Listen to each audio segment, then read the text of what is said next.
history as we understand it is very misunderstood. So just to quickly go over, so first of all, my name is Bushra, and I'm the current head of education at the PYF, and I'm currently struggling with Google Docs. And this is our 7th Winter Academy workshop. We have 2 more in the month of November, and then we're coming back during winter break in December. So in order to make sure that this session runs smoothly and everyone has a wonderful learning experience, we've got a couple of different guidelines that I will go through really quickly. The first is, if you were in a classroom, we would say, please put your phones aside, no devices. But because this is a virtual workshop, we have to be on our devices. So I'm going to change that little guideline a little bit and say, please try to not be distracted as much as possible. Try to focus on the workshop, on the Zoom screen. And that way you'll really be able to understand, because you'll be learning a lot of new material that you've not encountered in your school curriculum before. And you need to be focused and concentrating to be able to understand it. Secondly, this workshop, all our Winter Academy workshops are designed to be safe spaces where students don't just come to learn, but also learn through self-expression by discussing it. This is not a seminar. This is not a webinar. This is not a lecture. It's a workshop. So we want you to express yourself. So withhold judgment. There's no wrong answer. There's nothing that's going to label you as stupid or anything like that. Withhold judgment. Make it a safe space for everyone and for yourself. Please, please, please, as much as possible, try to keep your cameras on throughout the session. It makes a massive difference in terms of the engagement levels that we get. The workshop leads can also see you, can see your reactions, can see if you have any, anything to share. So it just creates a better and safer learning environment. So do try to keep your video on. While you keep your video on, also keep your mind open so that you can absorb all the new ideas that will be discussed. Also, like I said before, this is a workshop, so this is a discussion-based session, so we want you to be able to interact and say what you want to say. Rajaa briefly went over this previously, but just to reiterate, so how do you interact in this workshop? Again, don't want to interrupt the workshop lead and then break the flow of the event, right? So no matter who you are, whether you're a student, you're a teacher, or a PYF volunteer, how we suggest you engage once I hand over the mic to Allehbi and Rajaa is that you use a raise hand function. Now, where's a raise hand function? Right above the chat box on the right-hand side of the screen. So when you click on the chat right above it, you will see a raise hand button. And you can use that button to let the workshop lead and Rajaa and me know that you want to speak, and so they can give you a chance to speak. Alternatively, you can also raise your hand in the video. Sometimes we spot that. You can put it in the chat, put your questions in the chat as well, but try to use the raise hand function as much as possible because it is most efficient. If you have any questions finding the raise hand function, you can ask me. I can also put a link with a resource for that. One more thing. Yes, respect the process. Learning is a process, so please try to follow our guidelines as much as possible and have fun, enjoy yourself. So with that, I'm now going to hand over to Allehbi and Rajaa. I'm just going to stop sharing my screen. Oh, no, I'll share my screen. So out of it today. There you go. Okay.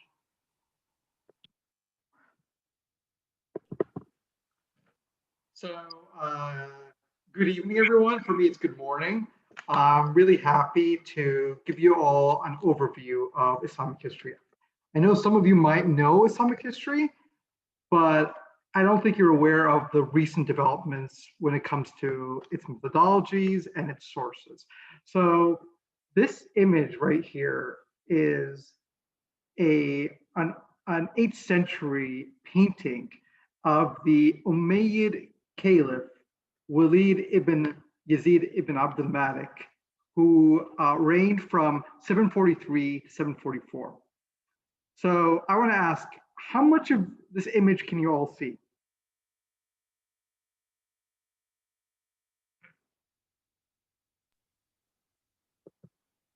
Can you see his whole face or no? Just yes or no? Not the whole face. You can't see the whole face, but you Like can the side of the face. Half of the face. An eye. Mhm. Yeah, you can see part of the face, half the face, the eye. And I want you to imagine that this is our knowledge of early Islam. We can identify there's a painting. We can identify that there's a part of the face. but a lot of the information is missing. And I'm going to explain why a lot of the information is actually missing.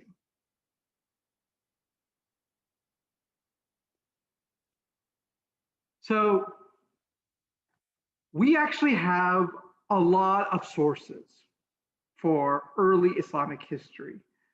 We have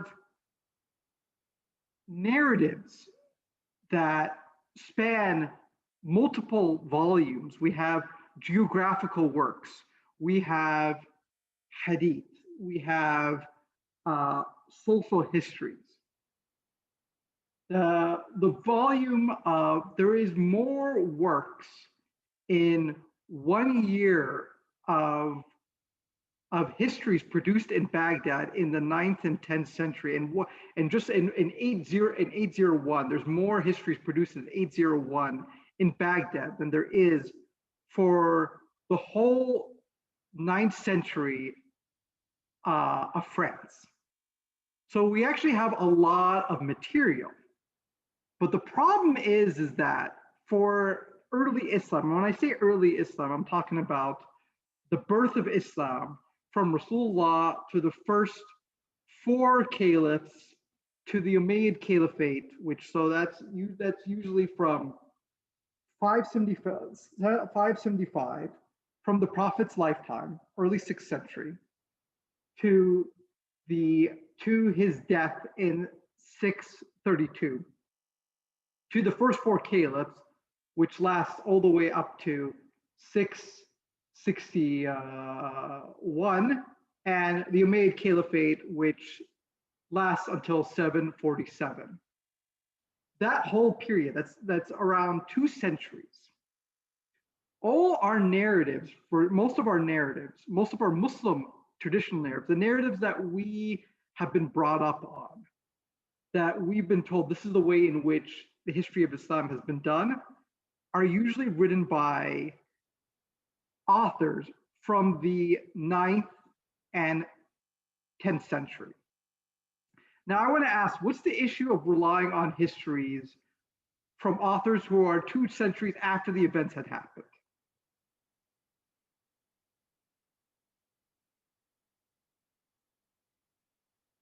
Anyone? Anyone who wants to answer, please use the raise hand function, or you can do this little funny dance that I just did because I was excited to answer. Okay, Allehbi, do you want to ask Naval? Naval has her hand raised. Naval, Yes. Right? She has her hand Well, raised. yeah. I think that you doubt the fact that it might not be relevant. It might not be authentic. Yes, Nahal, yes, thank you very much. Yeah, the degree of authenticity can be debated in doubt, because the thing is about these sources, it's not that these sources are lying. It's just the thing is that they're what we call is that they project. You know, they are living in the 9th and 10th century with their own biases and their own perspective of the world, like their religious and political biases. So it's like an example would be, you know, the way in which we look at the medieval world. We're going to have our own biases. Like the way in which we look at certain customs, we see it as barbaric. You know, even though people in the medieval period would not see it as barbaric, you know, we're affected by the way in which we're really limited by the biases, but also the fact that there's certain things in these narrative sources that it's a narrative. They're constructing a narrative, you know, and there are certain things that they want to cover that they won't cover other things as well. So also because of the fact that early Islam is such a foundational period for this society in the 9th and 10th century, that the way in which certain narratives will be constructed will be based on what they want to take out of it, you know? And that's not to say that it's necessarily that there's a deception. It's more of the fact that the way they engage in the material is really based on what they want to get out of it, rather than the fact that, you know, they want to, it's not so much that they're thinking to themselves, we want to construct the most authentic narrative. That's part of it, but they're also trying to say, what can we get out of this narrative for the issues that we're facing today? And if we're trying to look at how 9th and 10th century authors felt about this period, we would be fine. That would be great. We have so much material to see on how 9th and 10th century felt about the first 2 centuries of Islam. But if we're trying to reconstruct it, first 2 centuries of Islam, based on the perception of authors 2 centuries later, you can see that we have issues. Now, one question I do want to ask is that, do you see that we can't rely, from what I've told you, can we rely on these authors, or we can't rely on them all? What do you think? Would anyone like to raise their hand to answer this question? Oh, Zanera raised her hand. Sure. Yeah, we can not totally rely on them because it's history. It might have changed. It might have, get modified by the time because it was way earlier. Mhm. So we cannot rely on them completely, but on some points, on some things we can. Mhm. Thank you, Zanira. Yeah,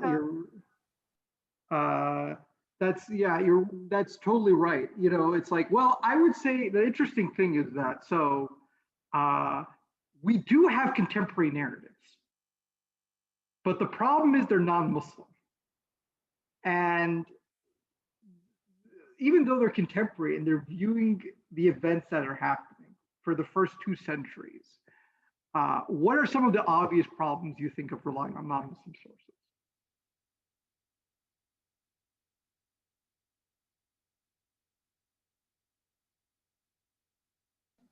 So Zanera and Naval have raised their hands again and love participation. I do want to pause for a second and kind of just give anyone else the chance to answer if they'd like. I'd also want to emphasize on what contemporary means.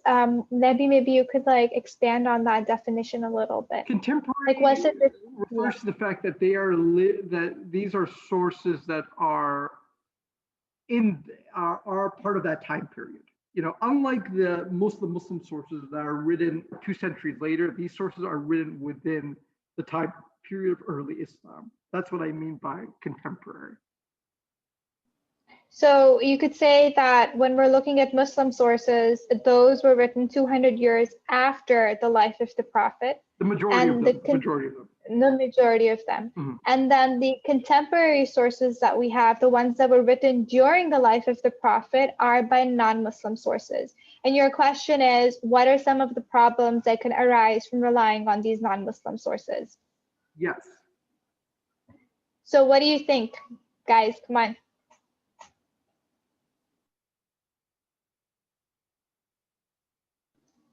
So we have a couple more people who want to answer. So Naval and Janera, keep the enthusiasm up because we have a nice long 2-hour more on this workshop. Asma, would you like to answer? Yeah, I'm not sure about this, but I think it's because the non-Muslim people, they might have different biased views and different mindsets. So as compared with the Muslim sources, and they might have different faiths because of that. We cannot trust these sources because we don't think they might be 100% authentic as compared to the Muslim sources. That's exactly right, Asma. They have their own biases as well. Which I'll go into much more, but it's really due to the fact that they're not from the same religion, so there's some hostility there as well, and also the fact that there's language and cultural barriers, which I'll get into later, and so they're actually so hampered by their biases that we have to actually rely much more on the later Muslim sources than the contemporary Christian sources. So we're even though we have contemporary sources, and usually that would be what we would prefer, we can't rely on them. And the other thing is that we have few what we call archival sources. So generally, today we have government archives for tax records, for new governmental laws. So we can basically, like, if I was a historian of the early 20th century, I could go to what we would call an archive in Germany and be able to access all the sources of events from the 50s, 60s, 70s. These are written records. We don't have written records for very, very few written records for this period. We only have papyri. Papyri were government documents written on papyrus, which is a parchment that was used before paper. And we have a few other documents, but that's it. And there's a number of reasons for that. One is that Arabic doesn't really become an administrative or government language until the late 8th century, and due to, there's a lot of debate about it. It might be due to wars, and it may be also due to the fact that shifts in different governments, but we don't have the archival records of the Umayyads or the early Abbasids, and also the fact that the early Muslims generally were a much more oral society than a written society until after a century, where they became much more of a written society. So we have to really expand our source base. And I will show you the list of sources that we actually have available. We have to get really creative because although, by the way, I should preface and say that this problem of sources is the same problem that early Christianity faces. It's the same problem that we have for Europe all the way up to the 10th century as well. We really have very few sources as well. So it's not unique to Islam. It's just the fact that, like, as Muslims, and as the fact that this is a very important period in history, it's imperative that we find ways to reconstruct this. So let me go through the list of sources. So we have the Quran, and it's interesting because it's like we don't generally view it as a source of history, but it actually, the funny thing about the Quran is what I'll get into is that it might be one of the most important sources of history that we actually have. And the Muslim and Christian narratives, what I've mentioned, the papyri, and administrative documents. And administrative documents in the sense that we have, this is when Arabic becomes the administrative and political language of the empire, people start to be able to write political treatises. So we can really get an insight on the inner workings of government in this period, and poetry. So you would think poetry, a source of history, it's really more, it's more of a literature thing, but it actually is a source. It is a source of history because it's contemporary authors, the details that they give allow us to reconstruct some history, and art and architecture. So the thing about art and architecture is that those are, I consider them a form of archival sources because they are constructed sources that still exist, that we can still investigate as well. They're not, they were built in the early Islamic period, and from the way in which we study the writings on these, the art that they portray, we can learn a lot about the culture and history, as I'll get into. But let's start first with the Quran. So, Debbie, you have a question in the chat. Sure.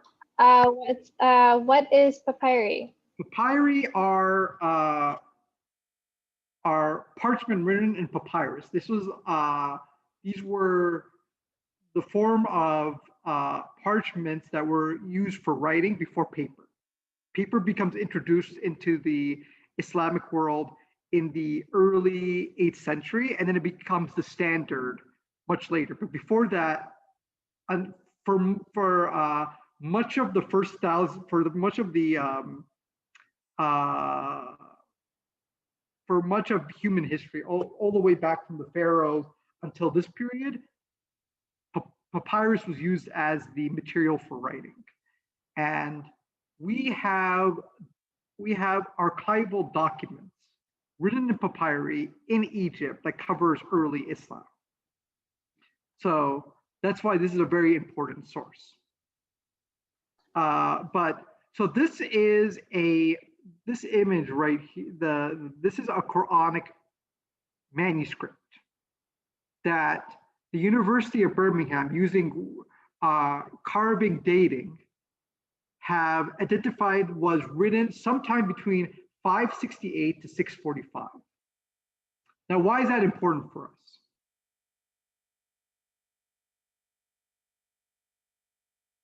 Does anyone want to take a shot at this question? Raise your hand if you do. If you don't understand the question, please ask us and we'll repeat it.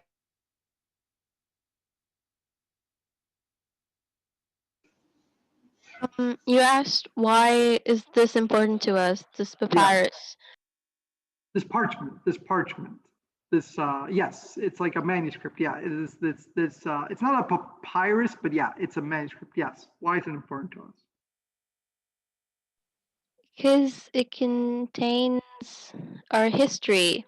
It may be written then, specifically in that time period, but it gives us a light. It helps us gives us an idea of what it was like and how they wrote. Yes, all right. That's all right answers to the question. Yes. So yeah, this is what the Quran is, a contemporary source. And even though it's not written as a historical narrative, it has history. For example, when we look at Surah Yusuf, you would think that, oh, it's just a narrative about the Prophet Yusuf, but actually it goes into, well, first of all, the question is, well, who's the audience? And the audience is the readership that exists in the Prophet time. Why would they be given a story about Yusuf? That means that they know about Yusuf, because it can't be an unfamiliar story. The way narrative is given is that it's not an unfamiliar story. So they know about Yusuf. So that tells us that they know about biblical narratives. This society knows about biblical narratives. That's one. The other thing is that there are surahs in the Quran that actually refer to contemporary events, like Surah Rum. Surah Rum talks about the war that was happening in the Prophet's time between the Eastern Roman Byzantine Empire and Sasanian Persia. This was kind of like a world war that was being waged, and Surah Rum refers to a defeat that the Romans suffered under the Sasanians, where actually the Sasanians took over most of the Byzantine territory. The Byzantines were ruling from Anatolia, today's Turkey, and Egypt and Syria and Palestine. And the Sasanians actually took over Syria, Egypt, and Palestine and sacked Jerusalem. So this is referring to that defeat. And it says, the Quran says that the Persians will be defeated as well.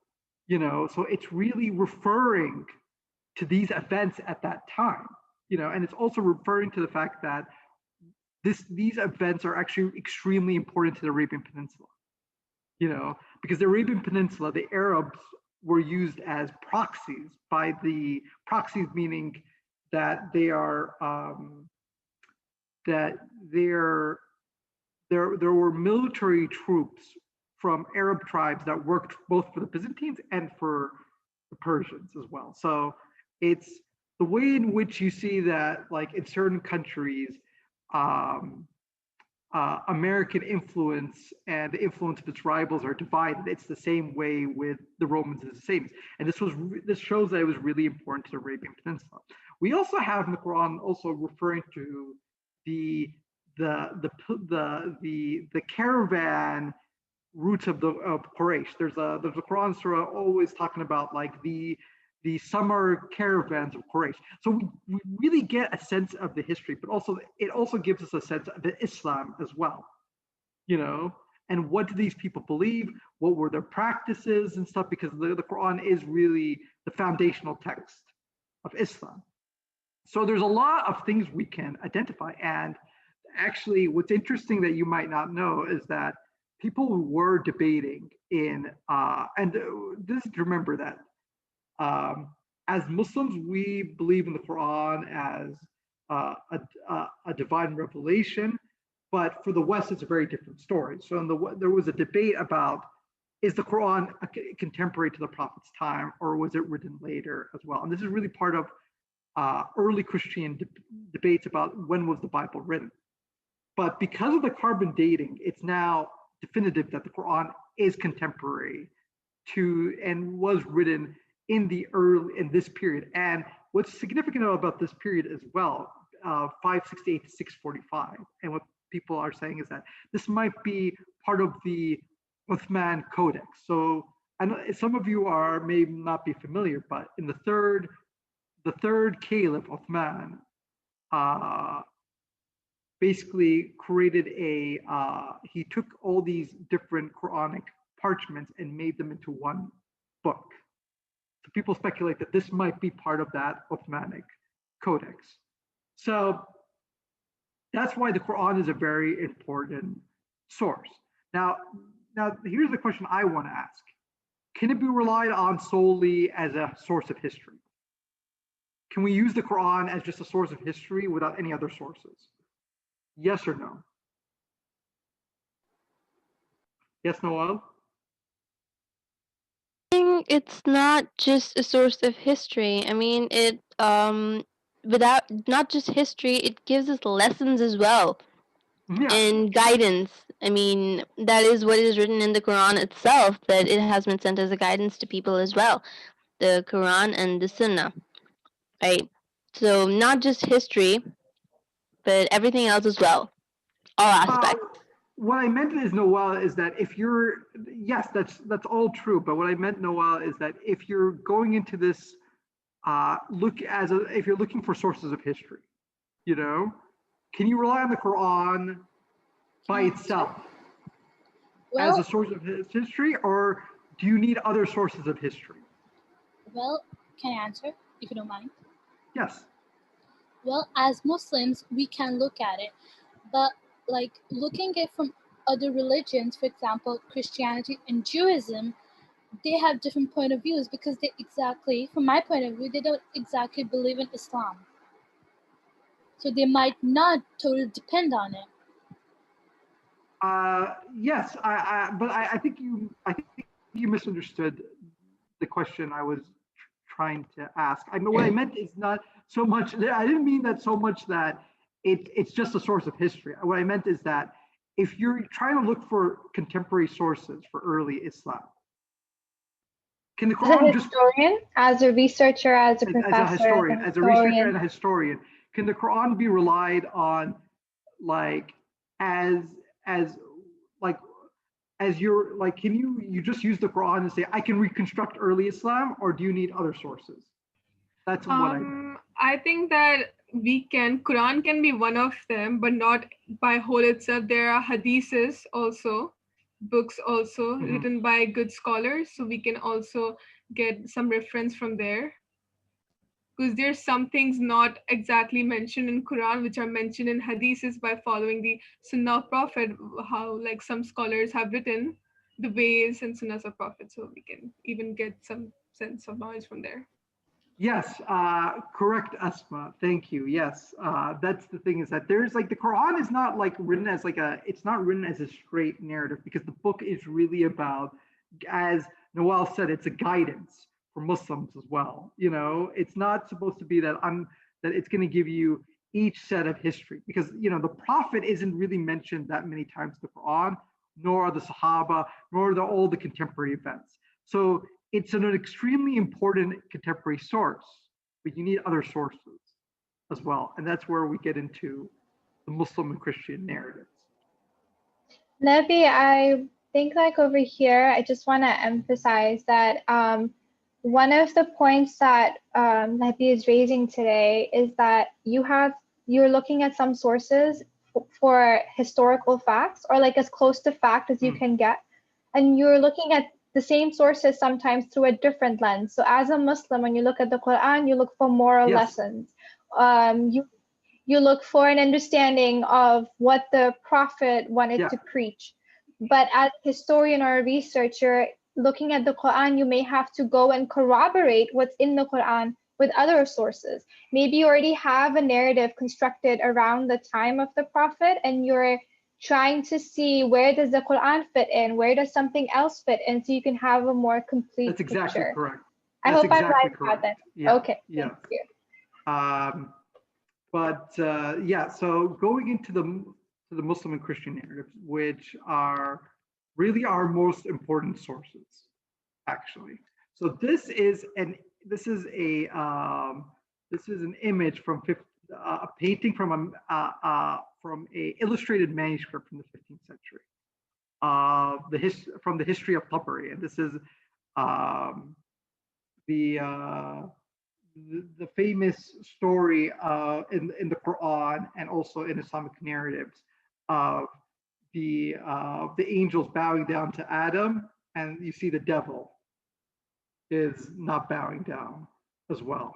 And this image is from a manuscript of the history of Tabari. Tabari is the most important source for Islamic history, bar none. And the reason is because his history is 30 volumes. 30 volumes of each page is 500 pages.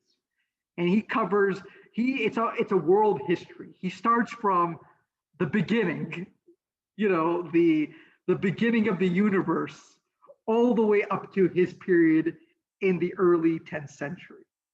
And he has so much information on the pre-Islamic periods, which is useful for us because there's actually some things on Iranian history that we don't have except in Tabari as well. So already then he would be already one of the most important sources for Iranian history. But for Islamic history, it's because of the fact the amount of details he goes into for Islamic history. Most of of what we know about the Prophet or the caliphs and stuff come from Tabari, actually. Because Tabari was not just a historian, he's also a religious scholar as well. He also did a tafsir of the Quran called Tafsir al-Tabari. And the foundation of our tafsirs actually come from Tafsir Tabari. But what's the issue of relying? He died in the early 10th century. What's the issue of relying on him?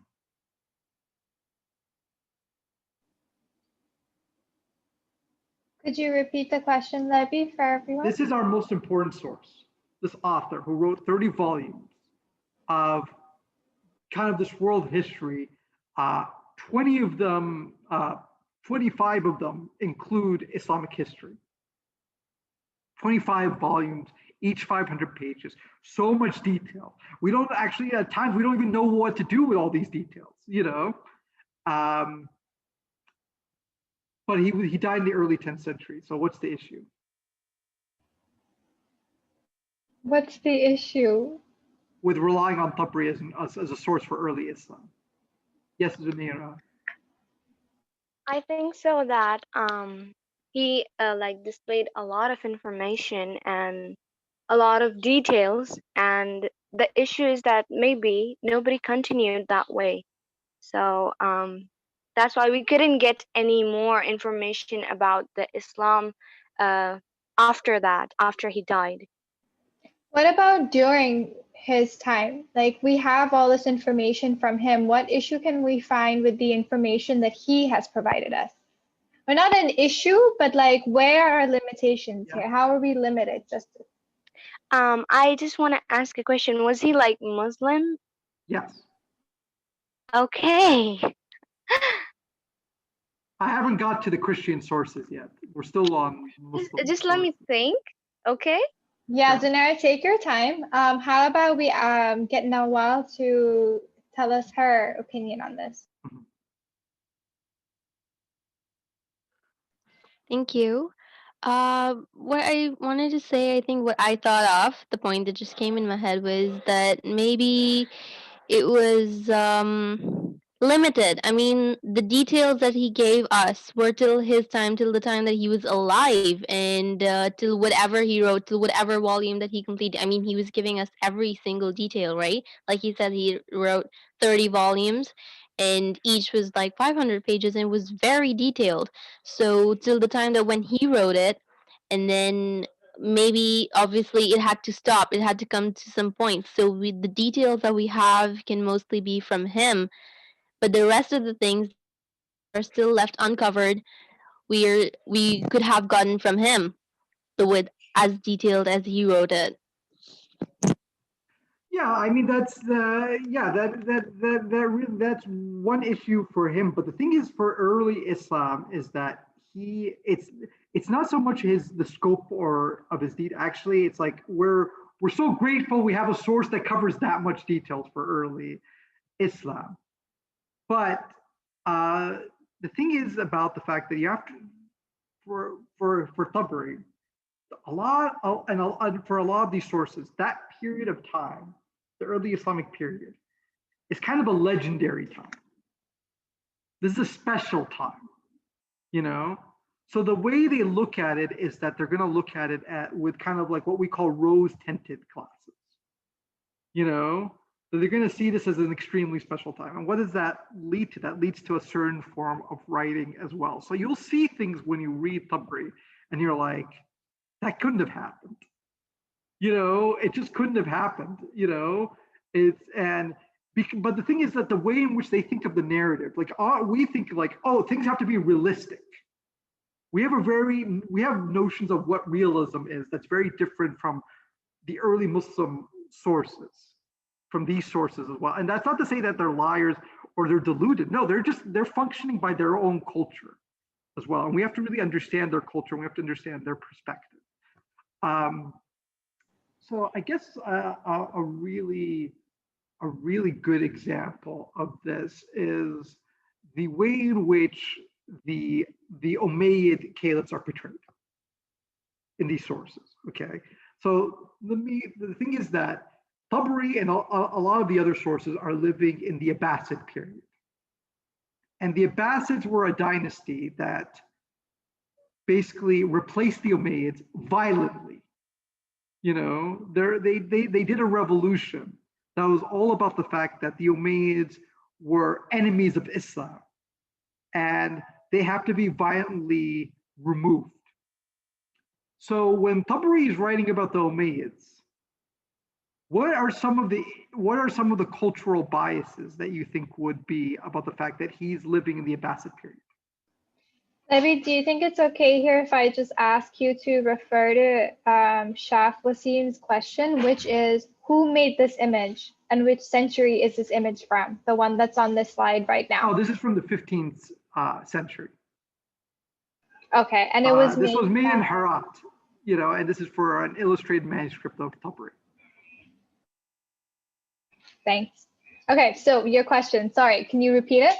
So given the fact that, you know, the Abbasid period is really from the fact that the Abbasids did a revolution, removed the Umayyads, who ruled from the mid 7th century all the way up to the mid 8th century, and then the Abbasids ruled after. And Tabari is living in that period where the Umayyads were seen as the enemies of the Abbasids.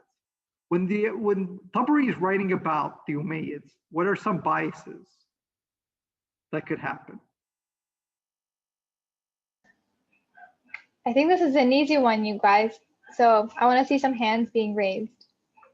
What do you think is where do you think is going to be the problem with the Abbasids talking about the Umayyads, who they replaced? The Abbasid era authors.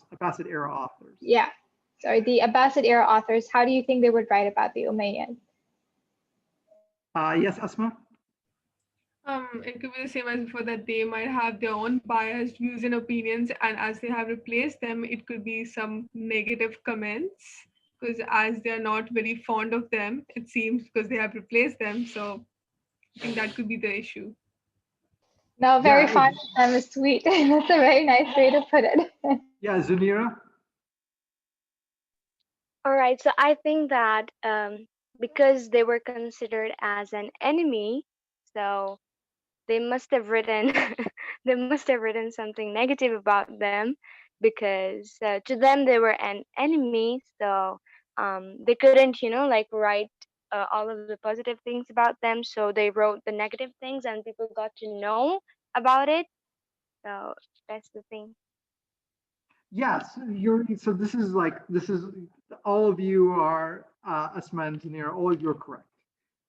The issue is when reading the Abbasid era sources is the Umayyads come across as like barely Muslim, drunkards, tyrants, and the thing is that that's the interesting thing is that it's not completely a lie, but it's how much of it is true and not true that we have to navigate as well, because there are certain Umayyad caliphs that are tyrannical and they drink and stuff. But the funny thing is that but so do the Abbasids as well. So it's the thing is that you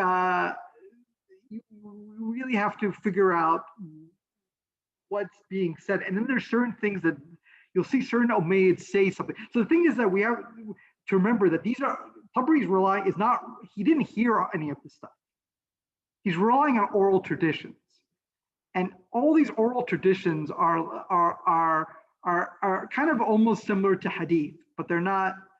They're in the sense that they have a chain of sources of oral traditions, and it's basically like this person said, this person said, this person said, this person said, until it reaches someone like Tabari. Now, the thing about hadith is that we have a methodology for what is sahih and what is da'if. And Tabari also has his own methodology. But what are some of the issues of relying on? So the thing is that he doesn't have documents. He's not there. He's not witnessing. There's no transcript of any of this being written down. So what are the issues of relying on a chain of oral sources for history? What would be some things that people would have questions about?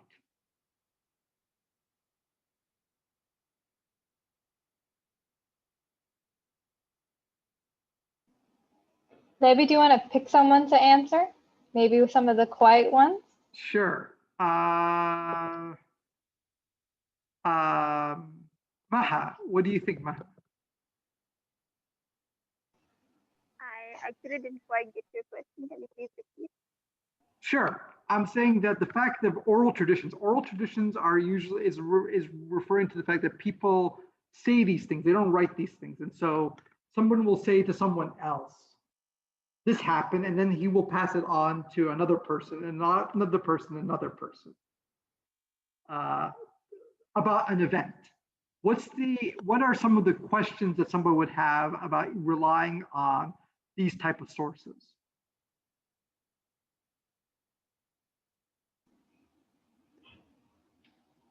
Maha, are you aware of the game called Chinese Whisper? Yeah, I guess we cannot really rely on things said orally, because when something's written, it's in perfect form. But when you tell someone and then they go and tell some other person, there can be a lot of changes in it, and we cannot trust that. Yes, that's exactly right. Thank you, Maha. That's the thing is that and it's like a lot of things can be lost, but it's also the fact that, it's that these are kind of like what we call secondhand sources as well, because they're referring to these events, but we don't have. But these aren't the people who are part of those events. Those are people. We call them. They're observers. as well. And the fact that these observers are really being linked in a chain of sources that also are, there is a real danger of that information becoming more and more losing its whatever authenticity it may have had is lost as it's being passed down from one person to one person, because we don't have one source. We have multiple sources, each also it's being layered by their own perception and biases as well. By the time it finally gets to Tabari, who also has his perception and biases as well, So the problem is we can't just look at whether Tabari is being authentic and what his biases. We have to look at each of his sources on their biases. And sometimes we don't even know who those people were. We don't even have information on those people. So you could see the issues of relying on Tabari's oral traditions. But there is a silver lining. Tabari does preserve documents. He has access to documents. These archives that were lost, Tabari looked at these documents and he actually interviewed some people who were part of the Abbasid court as well. So some of these documents and some of these sources are authentic. It's just that we have to explore and go through each one of his sources with minute detail in order to find its authenticity, and it's very difficult as well. But that's to say that Tabari can be relied on. It's just that we have to be very careful. Now, moving on to the Christian narratives, so we have narratives usually written by priests and bishops. Because priests and bishops, so Tabari was part of the ulama. He's a jurist. Usually those are the people who are right. Usually it's either jurists or scholars or some type of scholar, whether they're intellectuals. It's usually the jurists and intellectuals. You're not going to have peasants writing, unfortunately. We don't get a peasant perspective of early Islam. We're getting the elite perspective. We're getting the people who are literate and right, So that's another issue when we're going to this history. But generally, with the Christian narratives, we're really getting it from bishops and priests, who have all their own perception and biases. And one really important source is an Armenian bishop called Sibos, who talks about the early Islamic period as well. And what are some of the biases? Some of the biases that he talks about it as if it was the apocalypse. He talks about it as if demons had sprout on the ground, demons in the form of Arabs. Can we rely on something like that?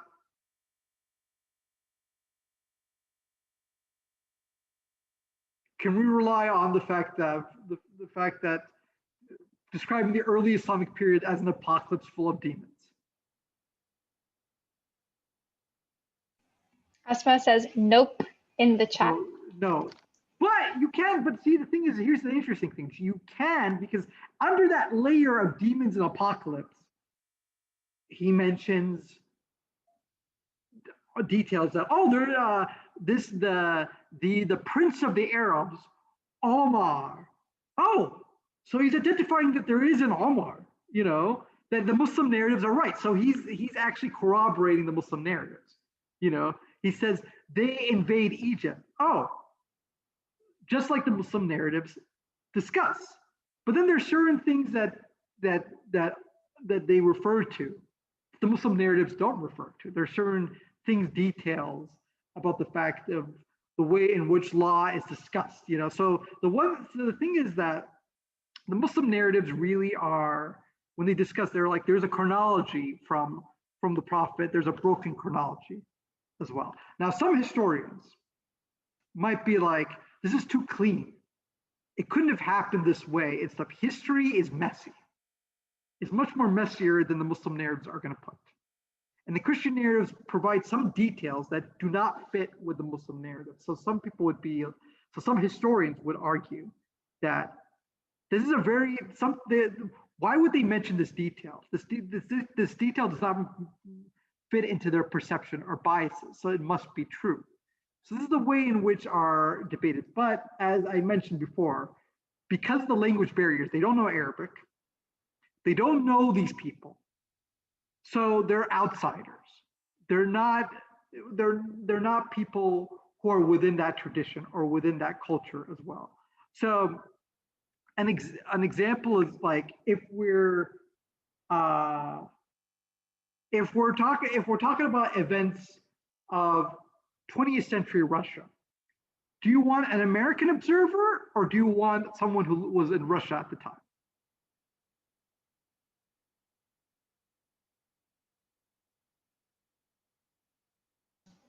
I think both, a bit of both. I can just help you analyze your opinion specifically. That's exactly right. And in our situation, it would be that the Russian observer is living 2 centuries later. So that's the thing, is that we have to, but you know, the Russian observer might have access to sources and have a cultural information that the American observer does not have, you know? So these are our most important sources, but we have other sources as well. So this is an early Islamic Egyptian papyrus. And this was written in 644, 10 years after the Prophet died, and within Umar's reign. This is one of our earliest sources, you know? And so what does it say? It says that some sheep were given to the Arabs. That's all it says, you know? So it's a contemporary source. It has details about the Muslims as well. It's actually, the interesting thing about this text, it's written in Arabic and in Greek as well, because Greek was the administrative language of Egypt all the way up to the early 8th century. But all it's talking about is it's very concise. Generally, these papyri, because of the fact that, you know, these are really usually government records, are maybe 2 pages. So they are a source of Islamic history, but you can't construct Islamic history based on this one little source and stuff, you know? But they give interesting details. They're like, oh, there are Arabs in Egypt. They are dealing with the local population. And you have in Greek and in Arabic, these sources who will discuss trade, administration. So one interesting thing about the papyri, that they offer a different portrayal of history than the Muslim narrative sources. So there's an example of this governor in the early 8th century, an Umayyad governor called Qura ibn Sharik.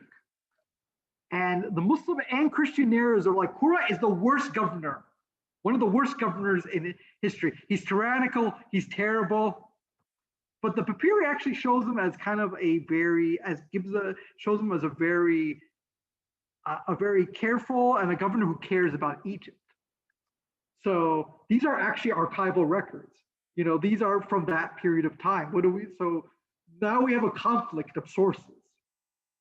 So that's the thing, is that like, well, the Muslim sources give us so much information about Qura, but these little concise sources, like they kind of poke holes in the way in which the image of Qura is presented as well, because Muslim and Christian narratives are unanimous of the fact that this is a terrible governor.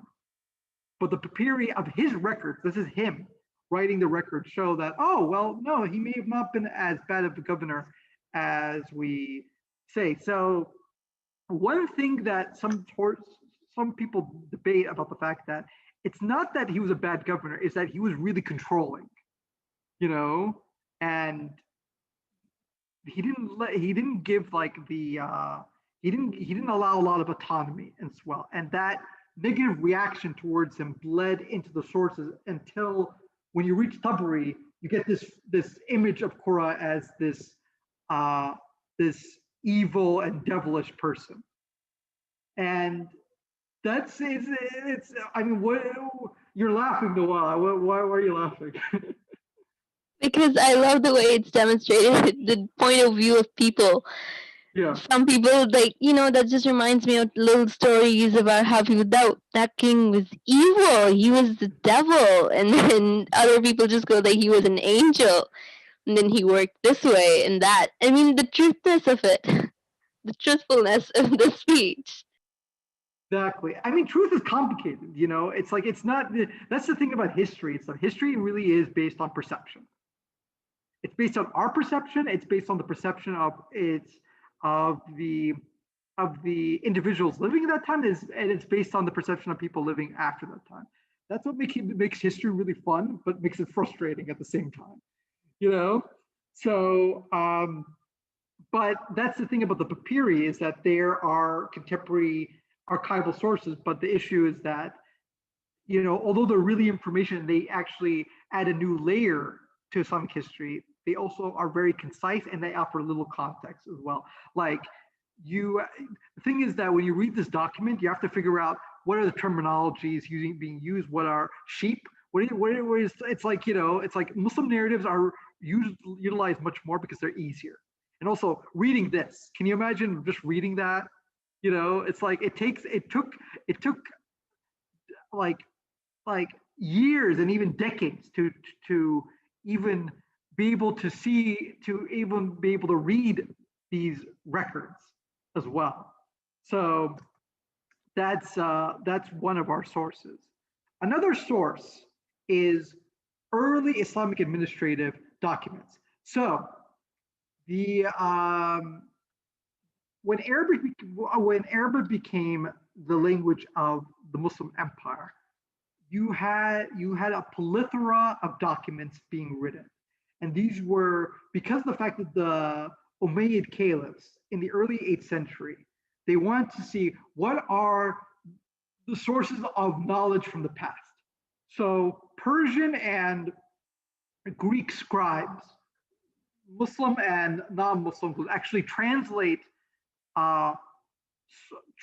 works from Greek and Persian into Arabic. So we actually have a lot of documents from pre-Islamic Persian history and Persian documents that are translated into Arabic. You also have political treatises. So after these translations, people are like, oh, we can write political advice for the rulers. We can write government letters in Arabic. And these documents have very interesting details that provides a perception of government that are not in the narrative sources. So this was a document written by Ibn al-Muqaffa, who was a late Umayyad scribe, an early Abbasid scribe, and he wrote. I know. Has anybody heard of Khalil al-Dimna? Khalil al-Dimna is like a very famous. Is a very famous children stories,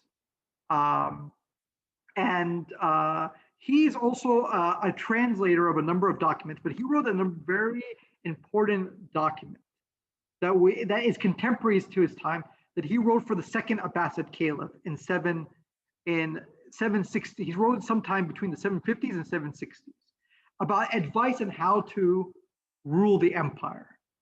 And in that document, he writes something that the Muslim narratives, because Muslim narratives are usually being written by the ulama. So he writes something very strange, and I want somebody to read this. This is this is something that I translated from that document that he wrote for the second Abbasid Caliph. So see that text on the right. Would somebody volunteer to read this? Yeah. Yeah. Shall I read? Yes.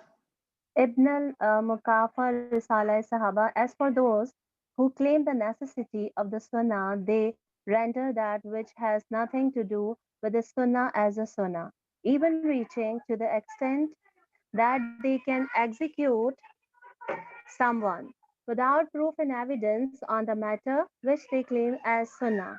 If the scholar was asked about it, he is unable to say that the shedding of blood based on the Sunnah is from the era of the Prophet Muhammad sallallahu alaihi wasallam and the guided Imams after him. And if he were asked what blood was shed, upon the Sunnah, which they claim, they, a group of scholars, would say Abdul Malik, Abdul Malik bin Marwan, is it so?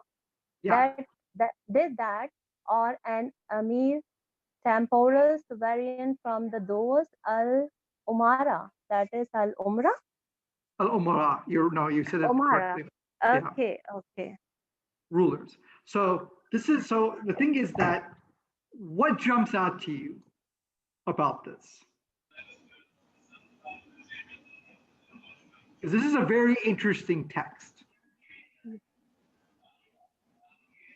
Yeah, Uh, actually, Yes, I go would ahead, also mention Maria. Abdul Malik ibn Marwan is an Umayyad caliph, and he's writing to an Abbasid caliph.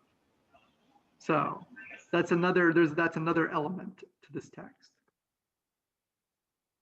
but when I was studying, I was a student of history. I found that the one king killed the others to become king. So it was like that Abdul Malik bin Marwan.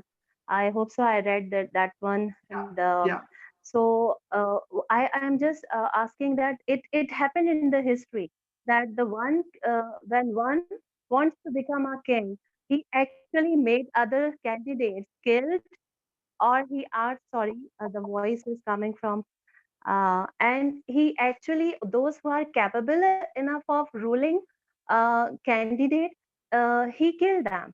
So it happened also there, like in the history.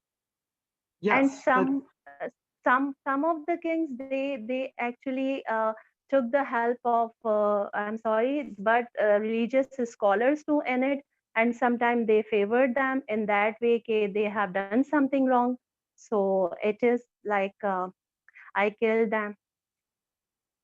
Yes, that's exactly right. This author? What is he talking about? What does he think about Sunnah?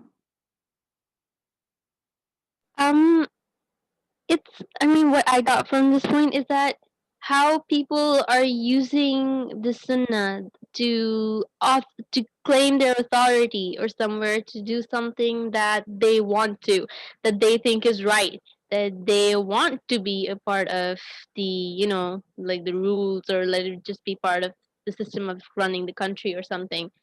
As in here, killing someone and claiming that it's part of the sunnah. That's not right, but they're claiming it, they're grabbing a hold on it, and then they're just being like, we're doing it as a part of the sunnah, means like false authority, sort of. So here's the interesting thing about this. So this is a very tricky text. You know, this. So the thing is that even this is the period when the ulama are starting to come to being. And Ibn Muqaffa is that you says to the Abbasid Caliph, you have to watch out for these ulama because they're saying that they are representing Rasulullah and you are the representative of Rasulullah. So this is a power rivalry play as well. So when he says the Sunnah is from Abdul Malik ibn Marwan, he's saying that they're taking it from the Umayyads, your enemies. You shouldn't take this is the thing about the trickiness about this text. And they're not going to, the narratives would not mention this because this is very messy, but it's showing that the caliphs are not these, like, it's not just that there's leaders of Islam, there's politics being involved as well.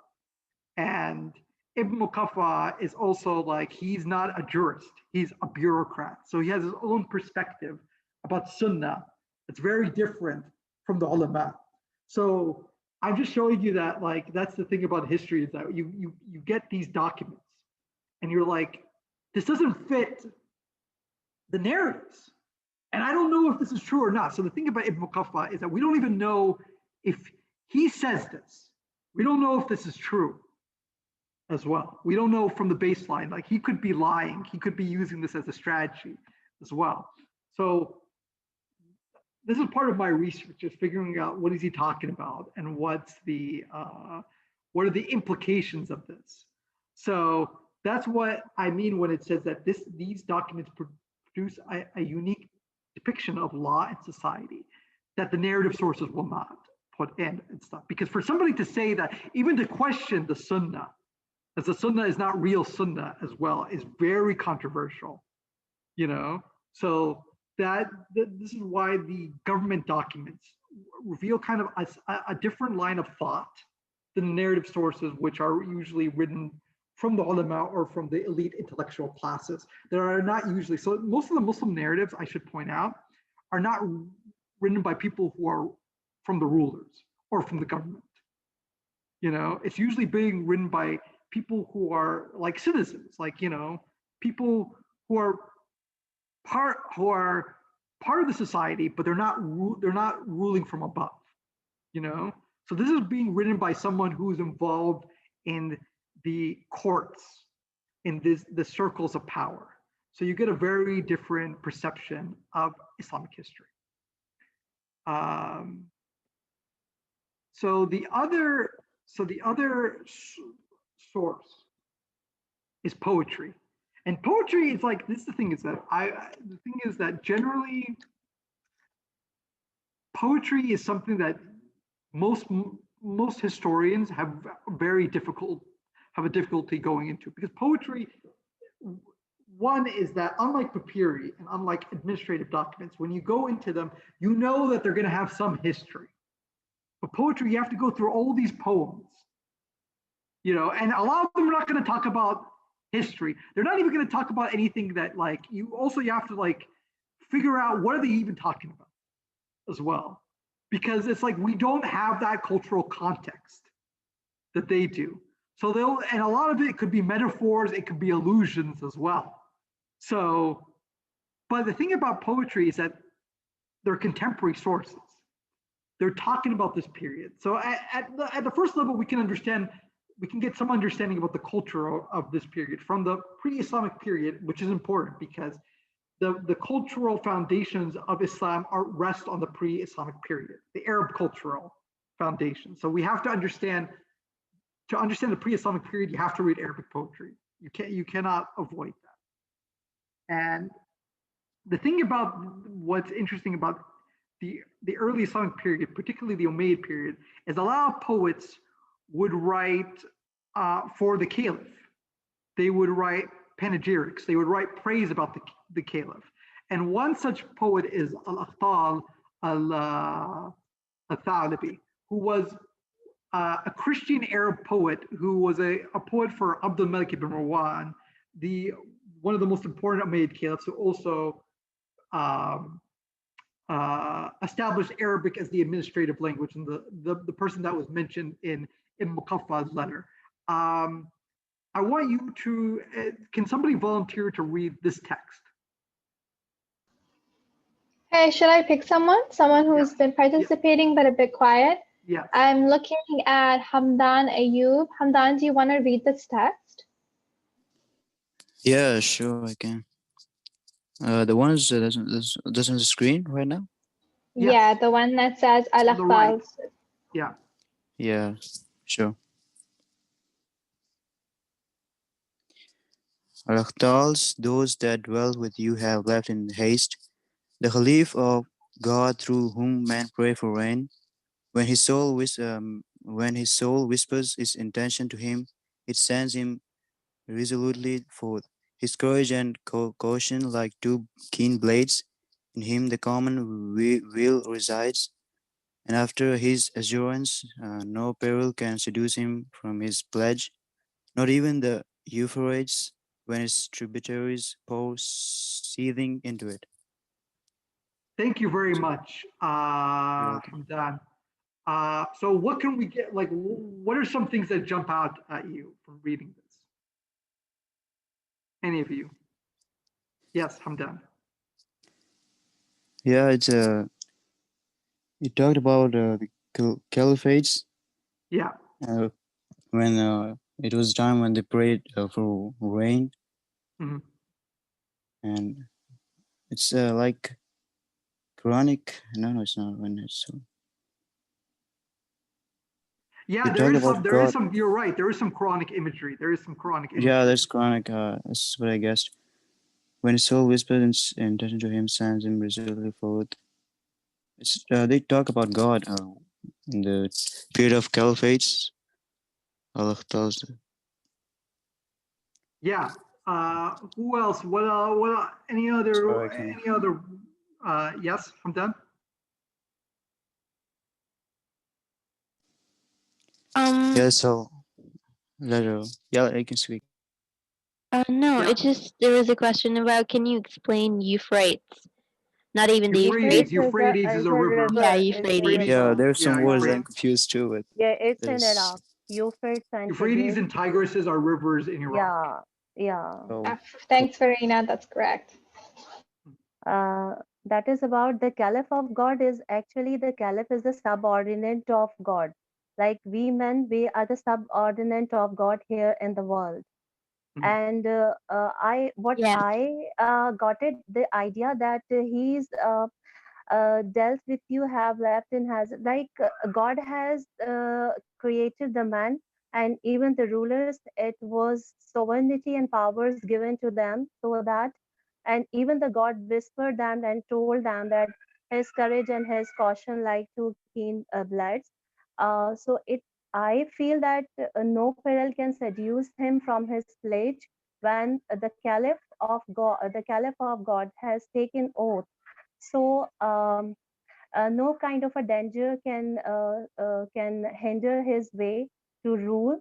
And what I'm getting, not even the Euphrates when its tributaries force seating to it. Like when God is protecting you, the Caliph of the God, then the danger cannot like harm that Caliph or his caliphate. Is it so? Yes, that's exactly right. So it's like the caliph is imbued with powers from God. Yeah. Okay. You know, he's not just a man. He's more than a man, but he's not like he's given this authority. He's given this authority. Yeah, I got this idea that the poet is giving so much like praising him in that way. Yeah, I got But it. but the thing is that he's praising him that way, but that's what the thing is that's what the caliphs want. Yeah, You yeah. I know? know. In history, I knew the kings when I read that the kings actually hired very famous writers to write about them, their legacy, or their Yeah. achievements, like that. Yeah, I got it. This one point from you. Thank you. Like my previous knowledge is now confirmed with very good teacher like you, Sir Mohammed. Thank you very much. Yeah, no, it's like the thing is like, but also there's an interesting thing that all of you might not know. So there's a debate in Islamic history about the fact that the fact that there are two titles for the caliphs, Khalifatullah and Khalifat Rasulullah. And Yeah. the Khalifat Rasulullah is considered the more that's The the term that's considered Rashidin, more Islamically acceptable. uh, No, not not the Rashidun. It's that like the Umayyads would refer to themselves as Khalifat Allah, and the Abbasids would refer to themselves as Khalifat Rasulullah. So what does it say about being? So there's a very different difference. Is that Khalifat Rasulullah is like the Prophet's deputy. Khalifa usually means deputy or successor in Arabic. Khalifatullah is God's deputy. What's the difference between being God's deputy and being the Prophet's deputy?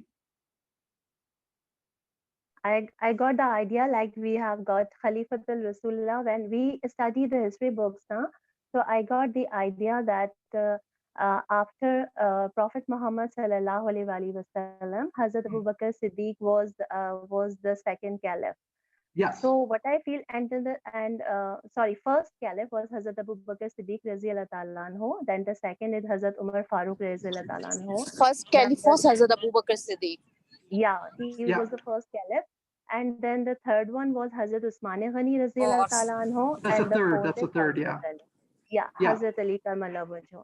So what idea I got it that they were called Khalifatul Rasulullah, and after that the people got when Umayyad used that Abbasid, from Abbasid dynasty. When the rulers came, they were called Khalifatul Allah. No, the Umayyads called themselves Khalifatullah. That's the, so yes, no. Okay. I think that Khalifatullah, they were referring to themselves as direct messengers from God, that we are here to guide you directly and that we have been chosen so that we can guide you, and then what we have is his message.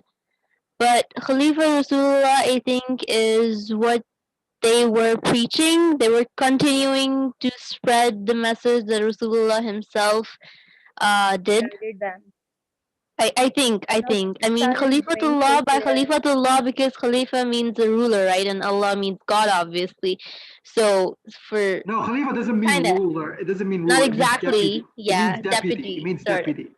So the thing is that being the prophet's deputy is not the same as being God's deputy. There's a level of authority there. And that's what has led people to debate of why are they being called God's deputy? Because that's God's deputy means that, oh, you're God's power on the earth versus being the prophet's deputy. It's like, why are the Umayyads referring to themselves in that way? And people have debated that the fact that they weren't thinking of themselves just as successors of the prophet. They were thinking of themselves as God's human agent on the world and stuff. So they were thinking that we can do things, we can do things about law in a way in which that no one else can do, because the caliphs saw themselves as lawgivers, the Umayyad caliphs, you know. And what happens in the Abbasid period is the ulama say the caliph should not be a lawgiver. It's we are the ones who are the lawgivers as well. So this has really resulted in a debate about like what's the capacity of the caliphs when it comes to law and stuff. So when they refer to themselves as Khalifatullah, it's not just like, oh well, we're just caliphs of God. That's it. There's much more significance, and it's only from this poetry that we're able to, like, from these poetries we're able to identify this as well. So it's like there's things that you will not find in the Muslim narrative. The problem is with poetry is that you have to comb through all these different poems and you find this one little reference, you know, which changes things. So that's why it's but the issue is that but also the problem is that these sources are, so the thing is that poetry, because of the fact that it's being written in these kind of like artistic way and emotional way, they can't be relied on as authentic sources of history, because obviously the poet has his biases with the text he's trying to shape. So that's part of the issue. So the other source of history is art and architecture. So this is Dome of the Rock. Dome of the Rock, does anybody know who built Dome of the Rock? Hazrat Sulaiman alayhi salam, if I remember. I have to ask everyone, just to let you one important thing. We love the participation. We really appreciate it. But Prophet Sulaiman alayhi salam. We have to make sure that when we want to participate, we raise our hand. And once we raise our hand, we wait for the workshop leads to notice you and call your name. So this will help us make sure that everyone gets an opportunity to participate and that we don't interrupt someone else when they're speaking. I just wanted to put that reminder right now. Okay, Farina, you may continue. Yeah, what I'm just recalling my all past information. So that is Hazrat Sulaiman alayhi salam. The Prophet Sulaiman alayhi salam was the prophet who built the Dome of Rock when it is ancient, when we are talking about in the early. After that, then you know the rulers and the kings, they just rebuilt it or renovate that one. So the site that you're talking about is the site of what like is called the first temple and stuff. And this was built by what we Muslims refer to as the Prophet Sulaiman radiallahu anh, King Solomon by the Jews. But yeah, this is the site of the first temple. But I'm talking about this actual building. Who built this actual building? Just give me hint. So then give me some MCQs kind of a thing. I will just guess it. If no one knows, I'll just say basically, you know. So yes, Raja. You're muted. Yeah, I'm sorry. If you don't know the answer, please wait and see if anyone else knows the answer, and then the discussion can continue. So does anyone want to answer the question? I did see some hands raised, so you can raise them again if you would like. It was Mariam, it was yes, built. Mariam. Sure. Sorry, Zanera, go ahead. It's all right. I just know that I don't really know that when it was built, like by whom it was built, but I know that it was built in the Ottoman period and Umayyad period. So it was built then, so it must be one of them. You're completely you're actually correct, Zanira. It's stuff. It was first built in the Umayyad period, but the recent the recent furnishing is Ottoman. So we don't actually have the original Umayyad structure. This is the Ottoman structure, but you're correct. The foundations are Umayyad. So it was built by, and we keep seeing this figure several times, Abdul Malik ibn Marwan. You know, this because of the fact that Abdul Malik ibn Marwan he's the caliph who, like, after a period of civil war among the Umayyads, he united the empire. He made Arabic the administrative language and the administrative and social language of the whole empire. And he introduced a number of reforms. And this was a period in which early Islamic Arabic identity was coming into the forefront and stuff. Before, the early Muslim caliphs would take a very hands-off approach. They were like, we're not going to involve ourselves in the non-Muslim communities. As long as they pay the jizya, we're not really going to be involved in their affairs. But Abdul Malik ibn Marwan, actually, by building this, is saying that we are actually the successors of Suleiman. We're the biblical successors. We're the successors of the Romans as well, because the Romans were controlling Jerusalem. They were controlling this region. And the reason why this is shown is that the Dome of the Rock, what's interesting about the Dome of the Rock is that its structure is built off a church called the Church of the Kathima, which was a 5th century church. It was an octagonal structure. So when the Muslims built it, they actually built it by this church, which was based on Roman Byzantine structures. But also the fact that the writings on the Dome of the Rock are really a response to Christianity, because they're usually from Surah al-Maryam, which is about the fact that there's only one God, the prophet Muhammad is the prophet, and Jesus is not the son of God. So it's showing that this is our identity. We are Muslims. We are distinct from you, but we're also part of the same heritage as well. So why is this significant as a source of history? This shows us of what is the Umayyad policy. What are the Umayyads trying to do? This building shows us that they're trying to show their religious identity, but they're also trying to show their imperial identity as well. Because the Byzantines, Romans were their rivals as well. So they're showing them that we are actually the successors. We are actually the true successors, and we're the true rulers of the empire, not you. And we have our own identity at the same time as well, and we're distinct from you as that we're Muslim. So and it's that the design is really based on Byzantine architecture, but it has a Muslim flavor to it.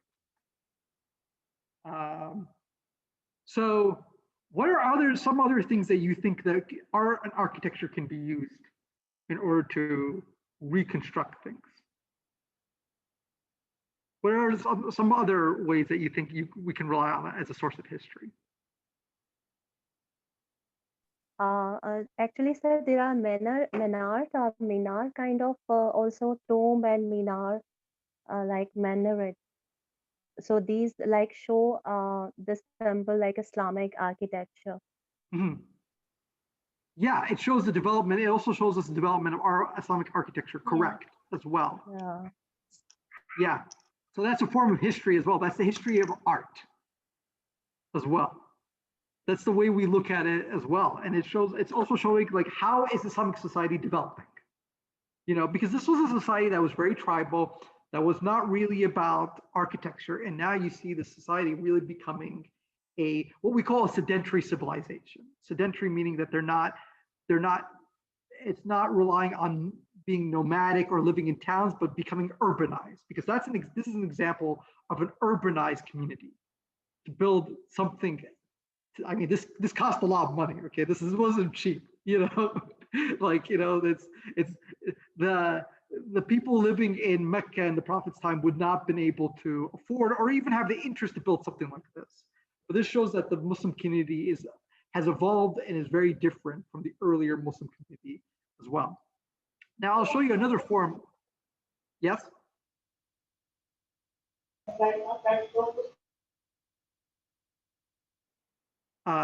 Anyway, I'm going to show you another piece of art as well.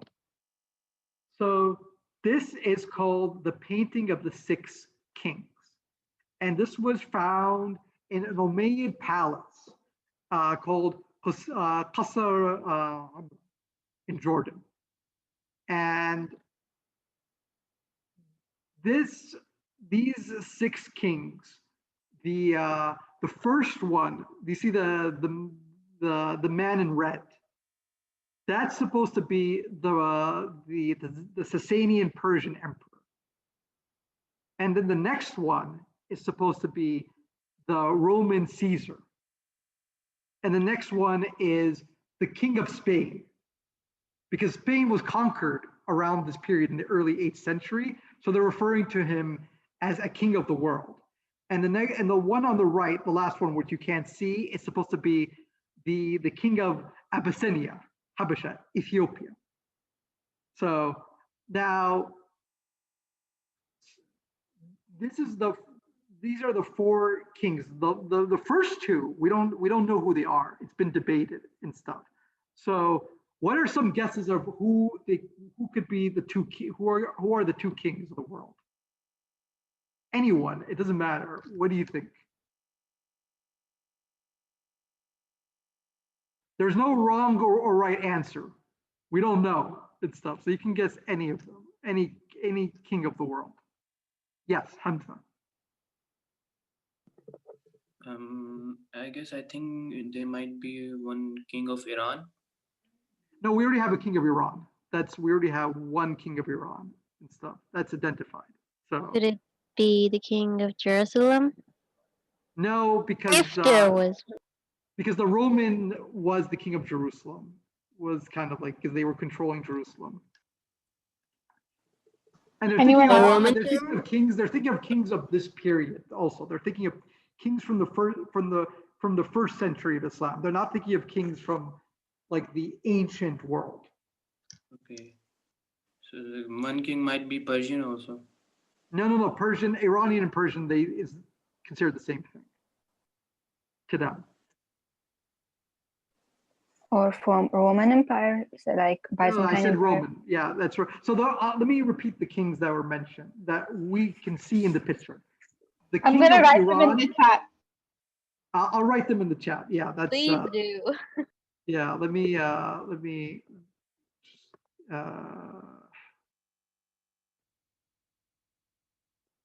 Let me just say them out loud. I'll write them in the chat. Yeah, can you write them down? I'll say it again. The king of Persia.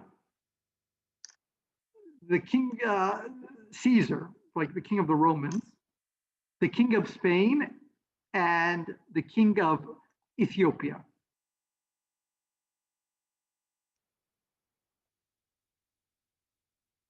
So now the question is, who's left? Two people who may be left? Two who are left. Who are the last two who are left?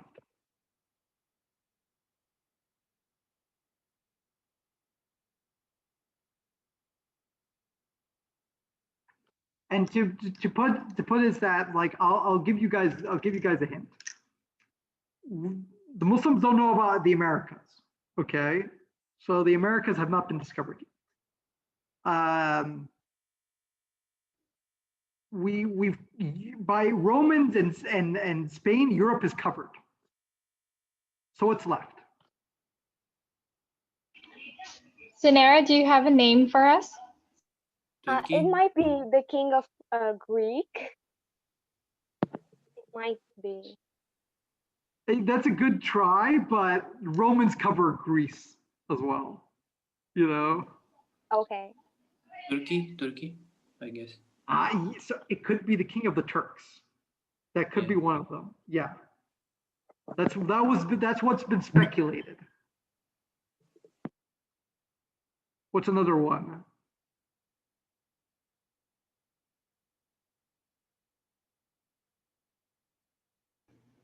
Last one. Come on.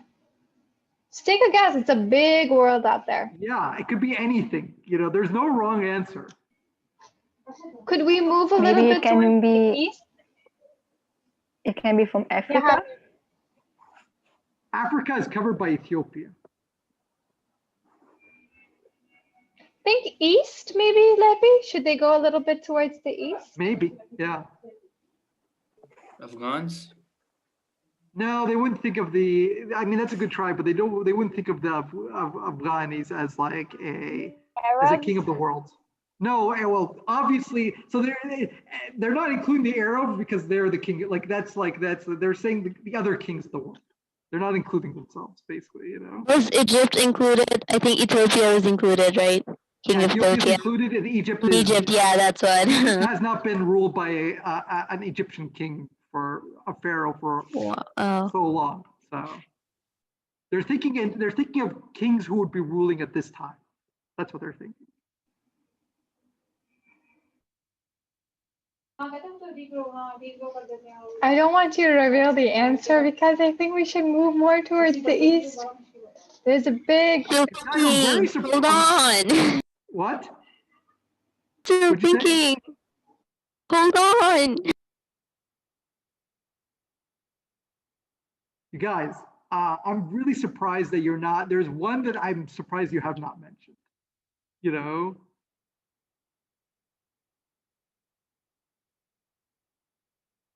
There are great civilizations in the East. What are they? Middle East. The what? Middle East. I didn't hear. It can be. Middle East. No, come on, you guys. King of Palestine? What? Which? Who said it? Who said it again? The king of Palestine? No, East. That's West. The East of the Middle East that's West. Russia? Somewhere from Russia? That's what I'm my mind. Let me think. It might be someone from South Asia. Wait. Where? Mughals. That's what I said. No. Where are the Mughals? They were? Where Indians? Where? The Indians? They're Yeah, Indian. exactly. So the Muslims Shah Jahan. they enter India. So it could be king of India. All right. Shah Jahan? It must be. So that's India. India and Turkey is covered. There's one last one that I haven't heard, and they're in the east. Move far. From Russia. China? Russia's west. Oh, right, okay. East. What? Well, China. Yes. China. Yes. Yeah, of course. It would Was be. it Genghis Khan? What? He wasn't from China, I think. Yeah, it's like so. I think like so that's the three. It either is king of India, king of China, or king of the Turks and stuff. Now, I think it's probably king of China, and I think it's king of China and king of India. That's my perspective and stuff, because of the fact that the oldness of the civilizations, how prominent they are, and how much India really is considered like a foundation of knowledge and whatnot and stuff. I was surprised that nobody guessed India for such a long time, you know. But so here's the question and stuff. This was found in an Umayyad palace. We were lost in Arabia. What? We were lost in Arabia. They were lost in Arabia? Which is why we never got to India. No, but they did reach. So that's the interesting thing, is that they reached Spain and India at this time and stuff. So this is why they would generally refer to them. But the question is, so this painting was found in an Umayyad palace. What does this painting tell us? Besides the fact of the figures, why is there a painting called the Painting of the Kings of the World?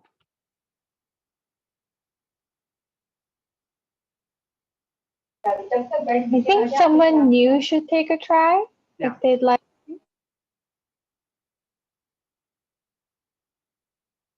So we haven't heard from Rabia, who joined us just recently. Rabia, do you want to take a guess at why this painting was found during the Umayyad period? Not sure if Rabia is there. Maybe Asma. We haven't heard from Asma in a while. I'm just thinking about the question right now. What about Hamida? At the moment.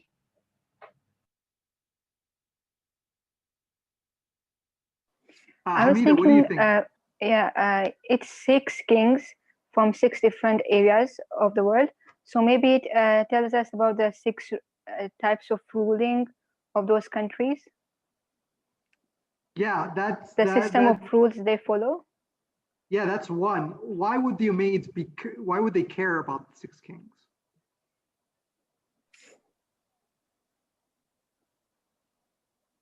Can I take a guess?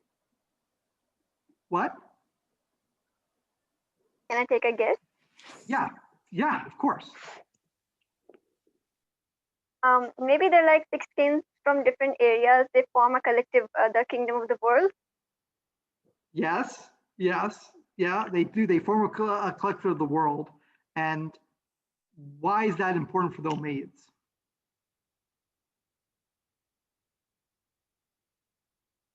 About how their relations were, about how close they could get. Can I answer? Examples, like those 6 kings as an examples. Example of what? Example of their kingdoms and how they've acted as kings. For the people. Can I answer? Sure. I think so that there were 6 kings because now we have 7 continents. So at that time, it might be 6 continents. So they were the rulers of those areas. And the Umayyads were scared because they might have taken over them. So I think so. But they don't like, so that's the interesting thing. They're not scared. Why? They look beautiful, actually. The painting looks very beautiful. It doesn't look, it doesn't show them as enemies or frightening and stuff, you know, like. Then they might be friends. Like they want them. No, they're to not become friends, but they're not friends either. Might be inspirations, like they are their inspirations or role models. Like they want to follow. Why are they their inspiration and role models? Why? How they rule their areas. Yes. Of how vast they're ruling, or how huge their leadership is, and considering them themselves, they want to be just as much, like keeping them in front of them. These people did this, we're going to achieve this. That's exactly right, Noel. Yes, that's it. They see themselves as, we're the successors, we are the rulers of the world, and these are our peers. You know, they're not our friends, but they are like our level and stuff. And we are the new rulers of the world, just like them and stuff. This is a legacy, you know. So as to show their supremacy. In a way, it is. Yeah, it is. It is to show their supremacy, but it's also to show that they're like there's a respect as well. There's a respect for rulers of the world as well, and saying that we are part of that. You know, we are part of that. We are part of that group category as well. So this, it shows you this is Umayyad ideology. You know, that it's not just in Islam, it's not just in Islamic, it's also like we are part of this global political perspective as well. That's really affecting things. And this is the things that the Muslim narratives would not discuss. You know, they're not going to discuss this type of stuff. You know, they're not going to say the Umayyads saw themselves as peers of the six kings and stuff, you know, because also another thing is these authors are not in the courts. They're not seeing the way in which these people are thinking, you know? So this architecture kind of reveals a side of this, side of the way of what is their political perception and what are their beliefs. You know, it's like we can get all that just from this painting, you know? What's a shame is that actually, this is, by the way, this is not the actual painting, by the way, this is a reconstruction. The actual painting was damaged. Yeah, it's sad. It's really, it was damaged by some guy who was trying to remove it and he damaged it, you know? So then he reconstructed the painting, he painted it on the spot after he damaged it. I know, like, you know, it's like we rely on it, but at the same time. Poor guy. You know, so, but it's really really beautiful. I like the original must have been really beautiful because it's in the same style as the Walid image you saw in the beginning. So another source that I was thinking to myself, I was going to stop with art and architecture, but there's two more sources I want to refer to. And this is a new type of source that's been developing throughout the Islamic history field. And this is Arabic Islamic epigraphic sources. So we've been finding kind of graffiti written in the Arabian Peninsula. And these graffitis are contemporary as well. So this is a graffiti found in Northwest Arabia. Okay. And you see here's the writing.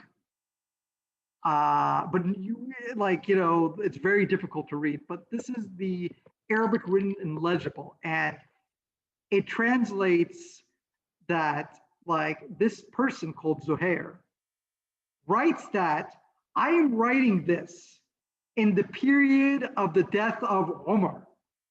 Umar, the Caliph Umar,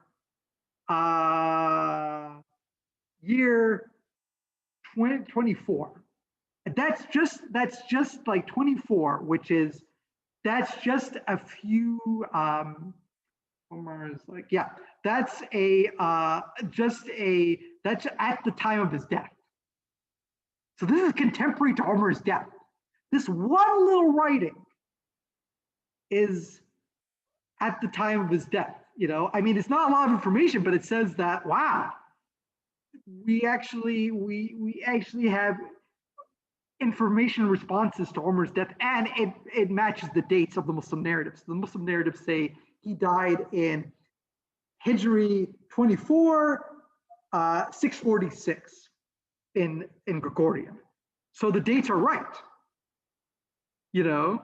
And you have information like that. You have information where people will write, I was a descendant of the Sahaba. We actually have a writing as well of a dam made by the first caliph of the Umayyads, Muawiyah, and it writes that this dam was built by Muawiyah. So we have these small little writings, but they offer so much information, you know, and they're kind of archival sources. But what are some of the issues about these sources?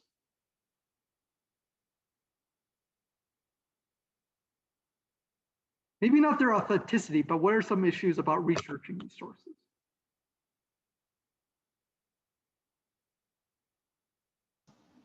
Allehbi, who do you think looks like the most interesting person to answer this question?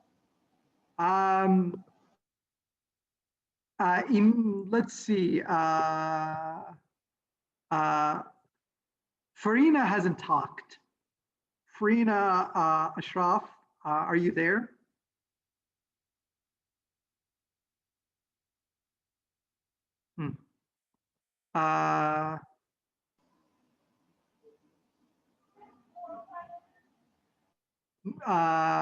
Okay, Miriam Tariq, what do you think? Could you perhaps repeat the question again? Yeah, I'm saying that using these sources, although these sources are archival sources, what are some of the limitations of them? Like As sources of drawbacks. history? Yeah, what are the drawbacks? They may be misleading. They might not be accurate. Why wouldn't they be accurate? Because we're not sure if they are true. Yeah, that's true. That's one. Well, it's not. Well, we don't. It's not that they're not. Well, we don't know. Yeah, that it's information written.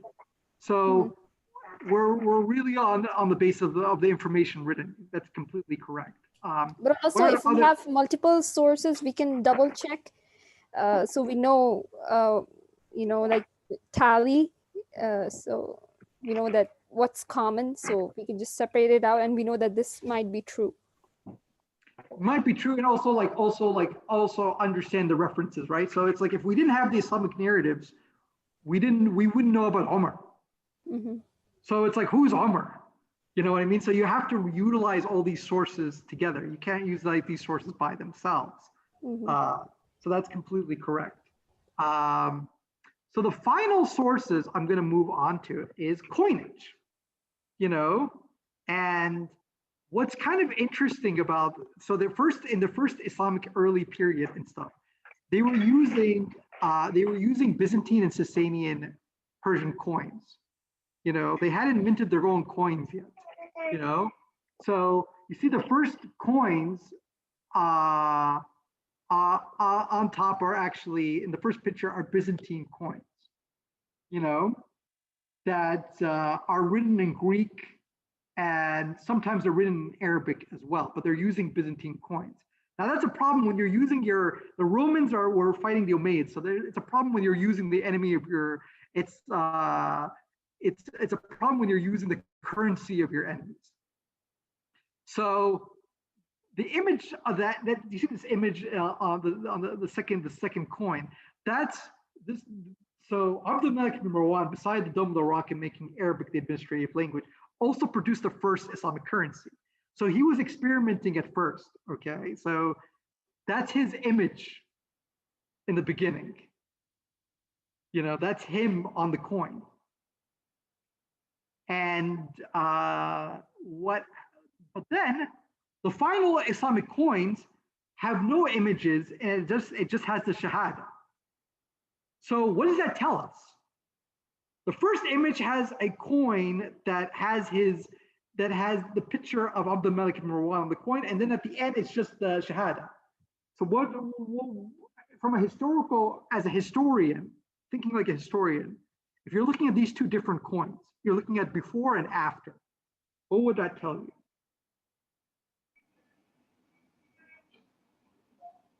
Maha, would you like to answer this question? Take a shot at it.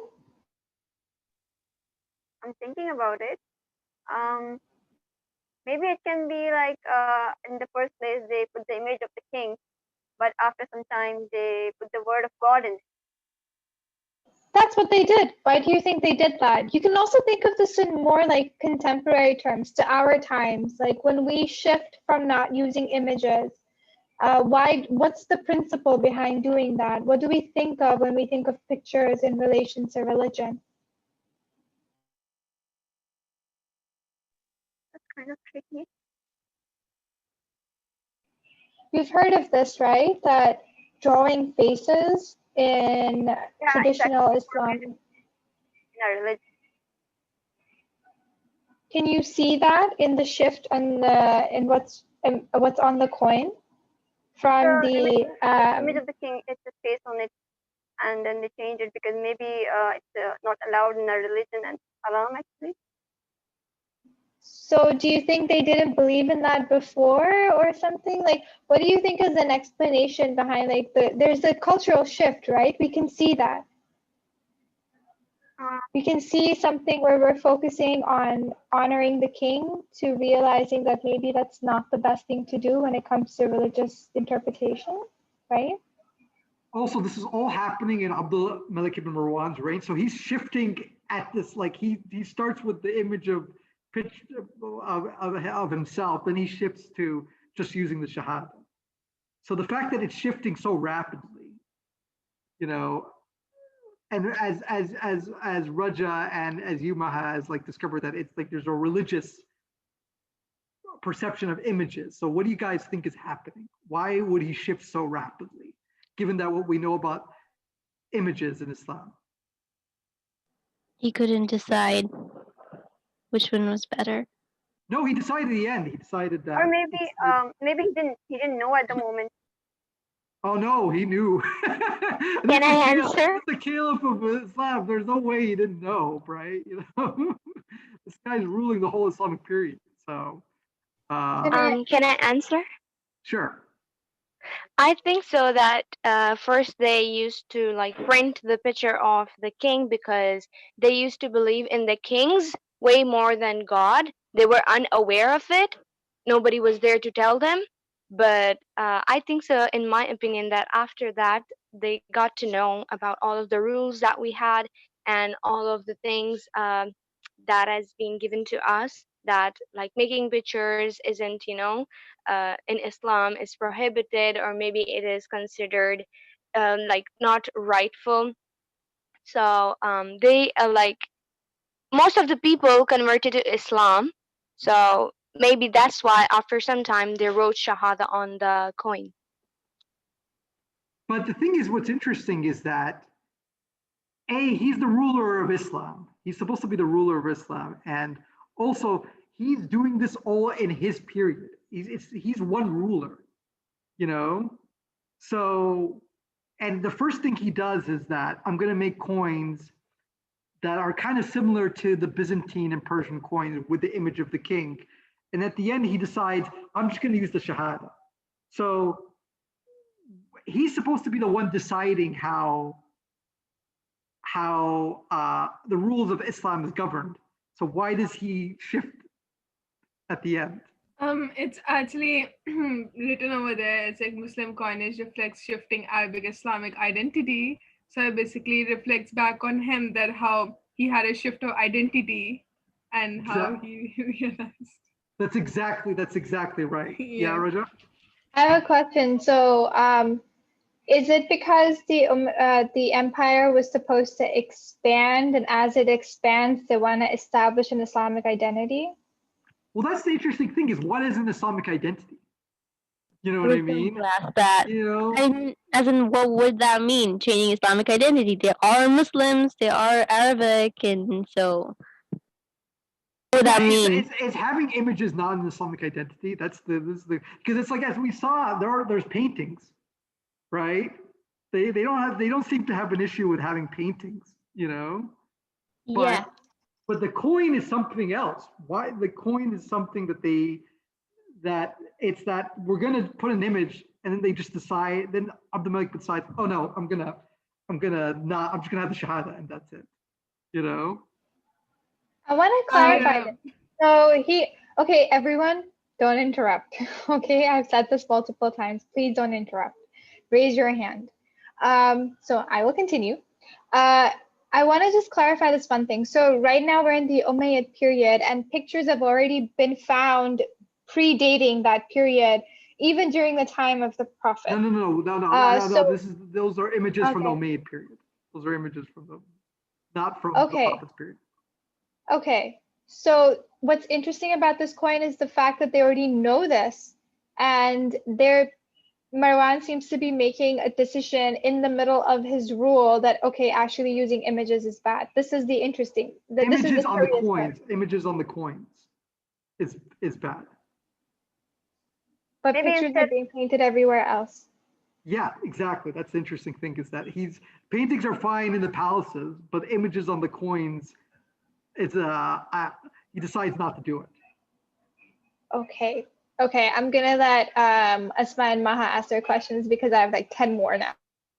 I mean, I don't have any question. I just have the answer that it's clearly written that like how like there are different coins. It clearly shows that how much he has changed over these years and how much change has been in him, and also reflects like his shifting Arabic Islamic identity. Yeah, that instead of honoring himself, he decided that he would honor Allah and write his name on. Yeah, how much he has changed his personality. That's exactly right. And as we know, we have the Dome of the Rock as well as that, like, that's another thing about the fact that it's a fusion of Byzantine and Muslim architecture as well. And they've seen it's like these coinages are really the first type of coinage. This king is based on the Byzantine and Sasanian. So it is, as Asma and Maha, are you saying is that there's an evolving Islamic identity? But the thing is, the question is, why does he decide not to put the image, the coin? So the answer is not clearly on the slides. Asma, ha ha. You still have to keep thinking about it.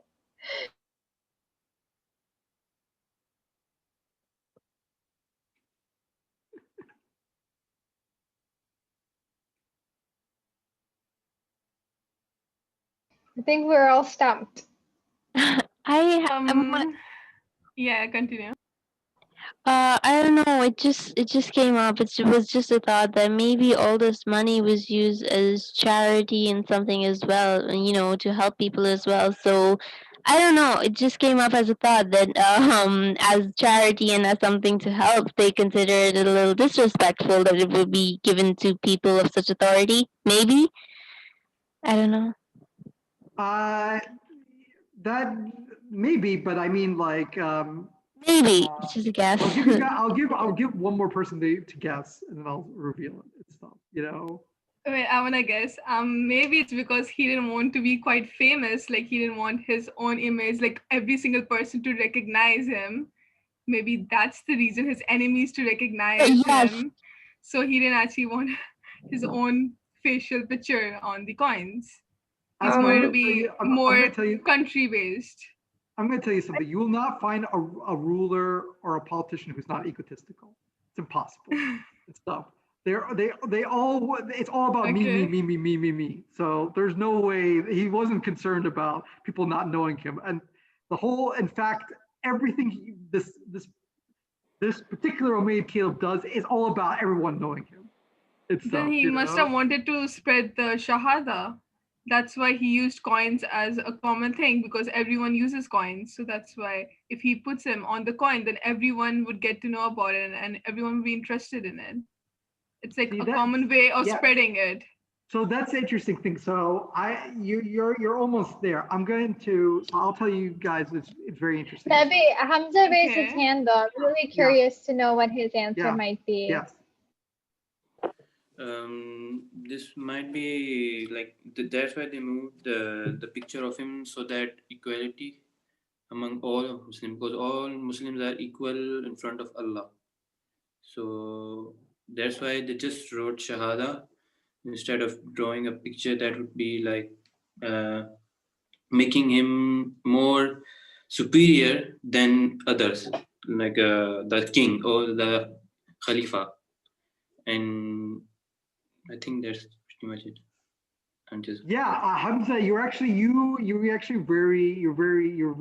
really close to it and stuff, So I'll tell you that the thing is that what the caliphs think and their viewpoints, they're still ruling an empire full of a Muslim population. So what might be good for their sensibilities might not be the same for the majority of the population and stuff. And for them, it's that if you're putting on the coinage, it's not like a palace. Palace is a private thing, for the Umayyad courts. They can have their paintings and stuff. Actually, I didn't show you some of the other paintings. There's like paintings of wine and baths and whatnot and stuff. It's very salacious. That's fine in the palaces. But if you're putting an image of the ruler as, because this is like the thing is that what are the coins supposed to represent? The coins are supposed to represent, what do the Umayyads stand for? And do the Umayyads stand for kingship or do they stand for Islam? And Abdul Malik Marwan just united a whole empire after a civil war. Might not be the best decision that if you put on the coinage, it's about me and it's not about the religion, you know? So he decided, and also the fact that images, as shown as like the notion of images is considered by a number of Muslims as offensive, because of also the notion of like idol worship and stuff, and the notion of the image of Abdul Malik ibn Marwan, you know, on a coin would evoke that idolatry that would be a step too far, you know? So Abdul Malik Marwan, in order to ensure his rule, ensure that people see him as this Islamic ruler, decided that the Shahada is just much more politically expedient than putting his image, you know? But it's also it's that we're distinct from the Byzantine and Sasanians as well. They're all about image of kingship. We're about the Shahada in Islam as well. So that's also part of, as Asma read from the slide, sorry, Asma, the shifting Arabic Islamic identity. So yeah. So what are some of the conclusions we can take from this lecture? What are some of the challenges of early Islamic history? What can you guys list as some of the challenges? So by challenges, like what we talked about today, what are some of the problems in terms of the different sources we have? So maybe think of a source and think of what holds you back on that source. Yes, Hamza. The challenges of the Islamic, like just to find its authenticity, like is it authentic or is it real or it is fake? Like in Hadith, it is categorized in many types: Sahih Bokhari, Sahih Muslim, and Sunan Ibn Majah. They are like divided into many books, and they are written in many different forms by different Sahabas and their generations. So first of all, the main problem is to know about the authenticity. These things were written 14,000 years, 1400 years ago. So finding the authenticity is the biggest challenge. I consider that. Hamza, can you speak in terms of the things that we discussed in this lecture today? Like, for example, when we were talking about the Quran as a historical source, when we were talking about contemporary sources that are written by non-Muslims, we were talking about sources from the Abbasid Caliphate, Allehbi, am I right? Right? Yeah. Yeah. What are some of the problems that we discussed when we were talking about those sources? If anyone else wants to take a shot, please do. Hamza, if you want to take a second to think about it, just take a second and let us know. Those who are non-Muslims, they have different ideology, they have different mindsets, and obviously they think differently about Islam than us. And as a Muslim, I also think different about their own religion. Like I have some Christian friends, and I really don't know about them really much, that how is their religion related to us, because they do different, they have different cultures, they have different types of way of living, they have different types of food, and on the other side we are totally different. But with different views also comes like more challenges, that their story might not be that true as ours. Like our way of explaining is different, and their way of explaining and our way of explaining their own religion might be different. So I think that's pretty much it. Yeah, that's the thing, is that like all of these sources all have their own perception and biases as well, and we always have to remember that we're outsiders. We're not of that period. You know, the thing is, like, as a historian, as I have to learn how to think like them. And even then, I'm not going to completely think like them. You know, like we see that ourselves as we're Muslims like them, but really one thing we need to learn is we're not like them, and we don't really know them as well as we think we do. You know, they live in very different conditions, in a very different culture, and with very different goals than we do today. We're living in the modern era, you know, and that really does affect the way in which we conceive of religion, the way we conceive of politics, the way we conceive of culture. So that's the thing about the fact of the difficulties is that you when you go and read a source, you got to understand its context. You have to understand who's the readership, you know. So that is part of what being a historian is all about. What are let me share my screen again. Is history important for our Islamic beliefs, or is it an intellectual exercise? What do you all think?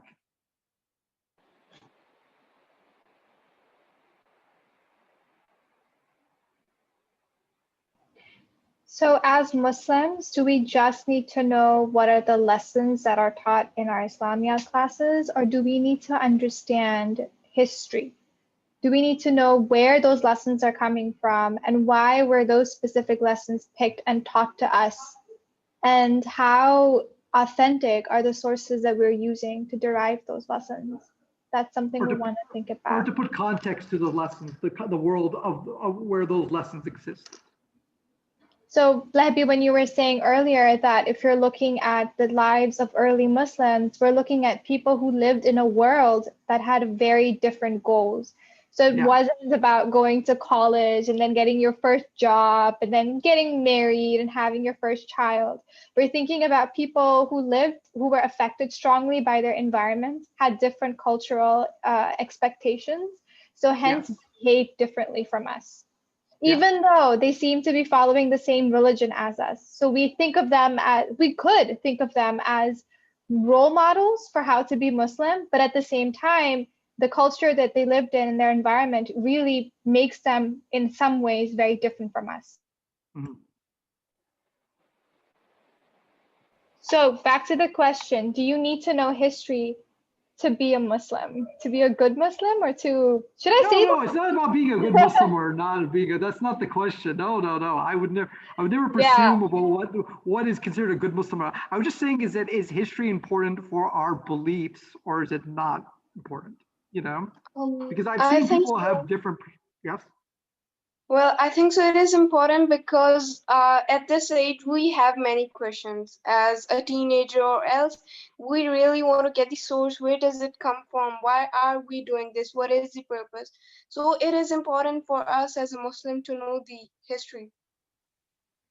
Does everybody agree with Iman? Yeah, Zanira?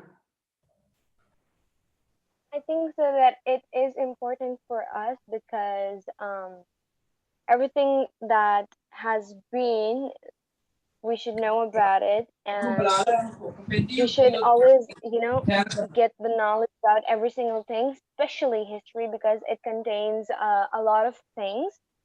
Like, we're Muslim, so it's all about history. Yeah, that's exactly right. Do you agree with Iman and Zanira?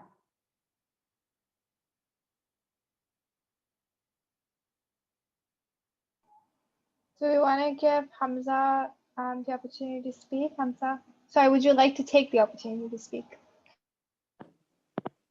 Yes, ma'am.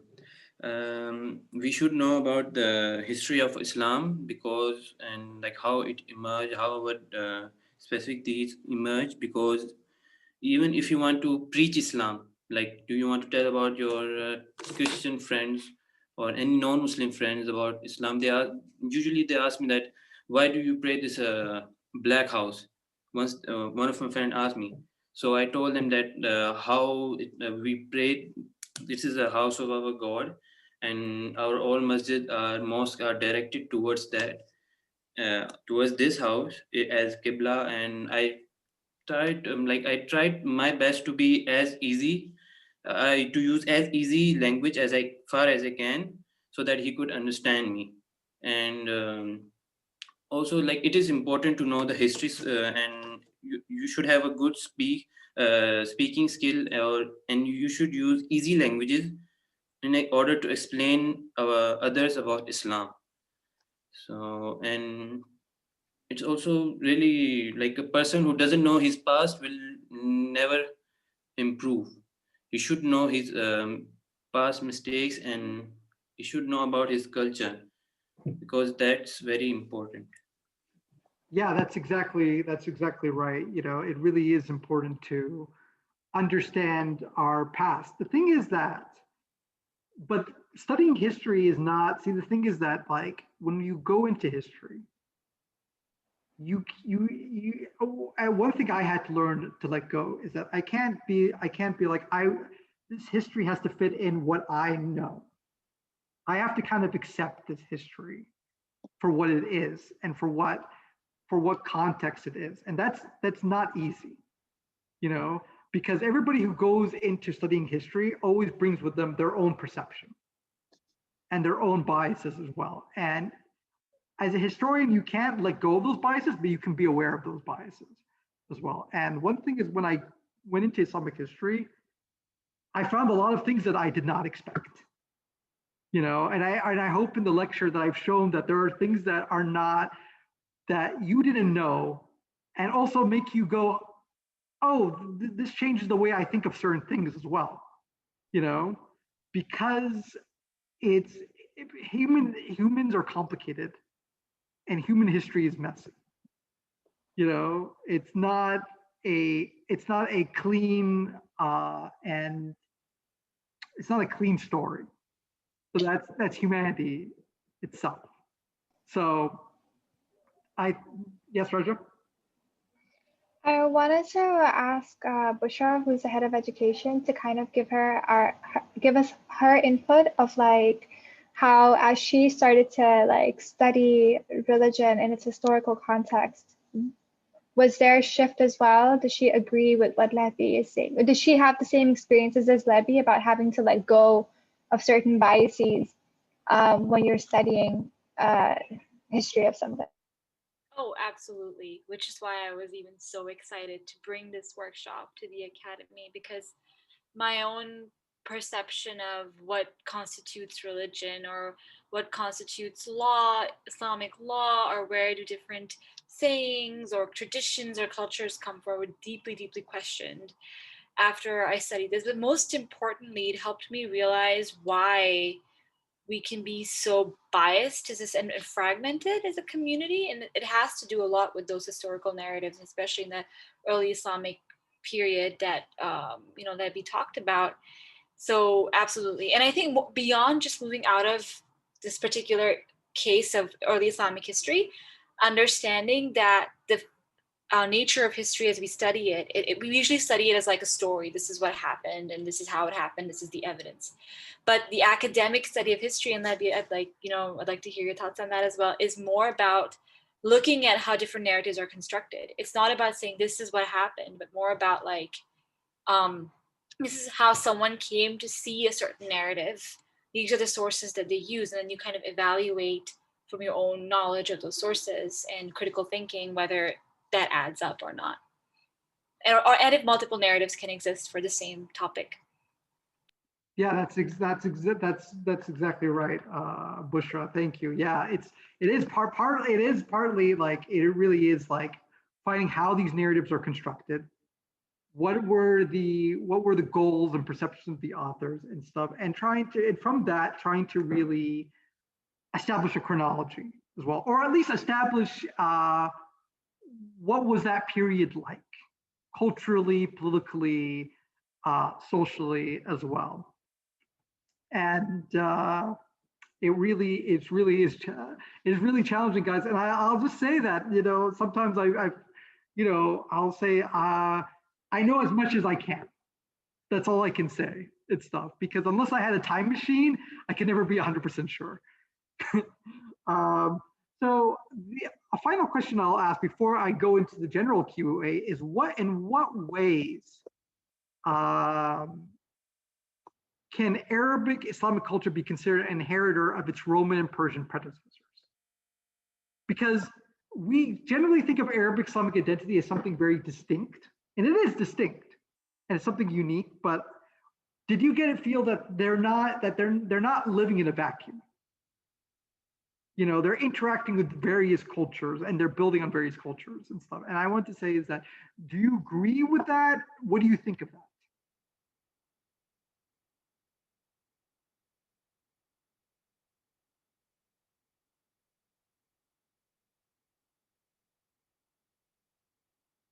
Yes, Noel?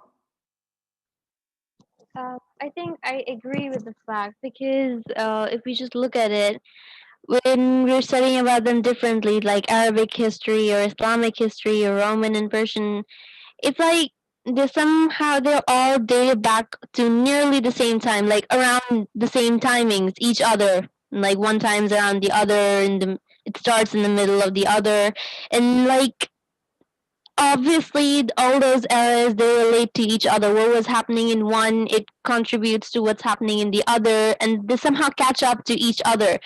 So if we just look at any one of them, we just know that it's somewhere in the same time period, we can relate to what it was going on in the other eras as well. For instance, when he showed us the use of the papyri, it was used in Egypt as well. Like it was used a lot in Egypt as well. Like and in other ways, or paintings on walls and everything else, you can identify it as a way, you can relate it to the way everyone else as well. For instance, Egyptians use hieroglyphics on their walls. People here use paintings to symbolize what they were doing, to convey something, a specific message. So I think yes, it can be considered as they can be considered as inheritors of each other, not just specifically the Roman and Persian predecessors. Exactly, that's exactly right. You know, I mean, I said the Roman and Persian because they were really the world empires, the Arabs. When the Arab Muslims emerged, they emerged in a world that were dominated by those two empires, and they inherited and they built on that legacy and stuff. And the thing is, generally, when I was taught Arabic Islamic history before I went into academia, I really saw it as really centered on Arab culture and later Persian culture, but I didn't see the fact that the culture or the way in which they even think about politics or even think about religion is really being influenced by the world that they inhabit. So you really can't, I really do believe that you can't do Arabic Islamic history unless you have a really good grounding in Roman and Persian history and on the cultures surrounding what we call the Middle East as well, because the Middle East had a variety of cultures as well. And we need to have an understanding of those cultures and the various societies in them for us to really understand how Arabic Islamic civilization and identity develops. But anyway, I want to open up the floor for any questions you want to ask me about the lecture, about Islamic history, about me and stuff. We'll leave the last 30 minutes just for that. So ask questions about whether if you want to go into history, that would be super awesome. Maybe some skills that historians need. What has Allehbi's experience been getting into a history program? So any of those questions, or just questions generally about, hey, knowing all of this stuff about history, what does that mean for our beliefs? And we can talk about the distinction between historical study and belief systems. So we can talk about that as well. I think Asma, do you want to go ahead with your first question? Yeah, I just want to ask you that what made you go into history first? Why did you want to go for it? So I actually, you know, the thing is that I made the great decision of having my parents decide my career. So my parents were like, "Oh, you want to make money, go do business and stuff." And I did it, and I hated it. It's not. I'm not saying business is bad, marketing, but it's just not for me. There's certain things that just not fit an individual. And I always loved history, and it's not. I think we all know it's not encouraged to study history, to become a professor. It's just not seen as financially lucrative. I always loved it, but nobody told me you could be a professor of history. I thought professors of history were actually, this was back when I was more naive. I used to think that they were chosen, that they're elites. I didn't think you could actually become a professor of history. And when I was so sick of business that one of my father's friends told me one day, "Why don't you be a historian?" And I was like, "What? You could be a historian?" I didn't know that was an available route that I could take. And I applied to universities in the United States. I got into University of Chicago, did 2 years in the University of Chicago, and then I got into a PhD program at Vanderbilt, and that's where I am. So that's the zigzag trajectory of my life. That's awesome. That's inspiring. Very. Sometimes you just don't know where life is going to take you. Yeah, you can figure it out later in life as well. You can try doing business and then realize you don't like it and then just go into history, right, Lebby? Yeah, you could go that way. Hamida, do you want to ask you? Oh yeah, sure, Zanera. I was gonna say, okay, so Zanera first and Hamida next. Do you think that people around the world have wrong conceptions about Islamic history and overall any kind of history? Because I think so that they do have it. Like they're totally wrong about something.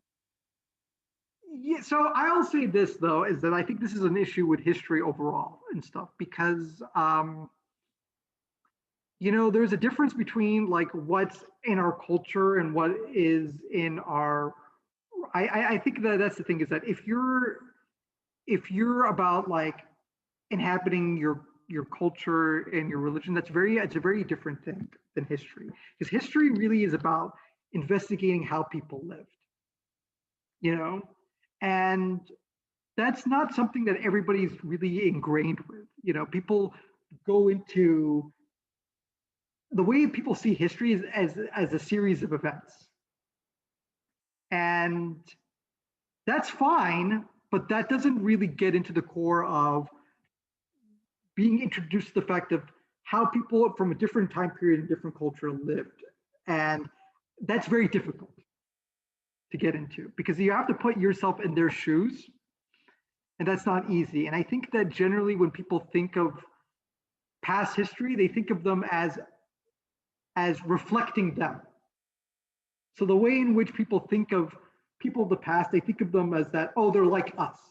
And I would say yes and no.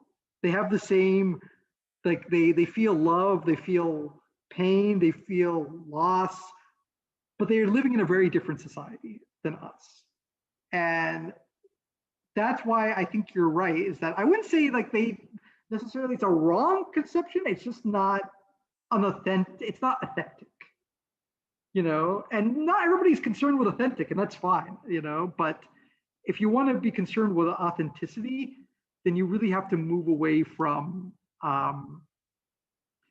considering history that would fit neatly into your culture or into your what beliefs you have and stuff. And I think that for you to get into history, you're gonna be constantly challenging yourself. So I hope that answered your question. You did. Thank you. Hamida, would you like to ask the professor something? Oh, yes. I have a couple of questions, not one. First one is that who is your favorite historical figure and why? And the second one is what do you least like about history or studying history? Least like? Yes. Learning languages. Easily. That's the least thing I like about learning. Because the problem with history, you have to learn a lot of languages. And right now I'm learning ancient Greek, and it's killing me. It's really. Can you speak a little in ancient Greek? No, I don't. Nobody can. basically, which is great. But reading it is already difficult. Reading is already difficult enough, you know. Yeah, you have to learn. The thing about history is like you have to learn to be a good historian of, I would say, pre-modern history. You need to learn at least 3 languages, and that's not easy, like, you know, by any stretch of the imagination. That's why there aren't that many historians, you know. But that's what I would say the least. Some people really enjoy learning languages. I don't, you know, but I learn them anyway because I need them. Famous historical figure. Famous historical figure. Maybe I want to ask you, can you ever know something enough about a historical figure to decide if you like them? Yeah, you can.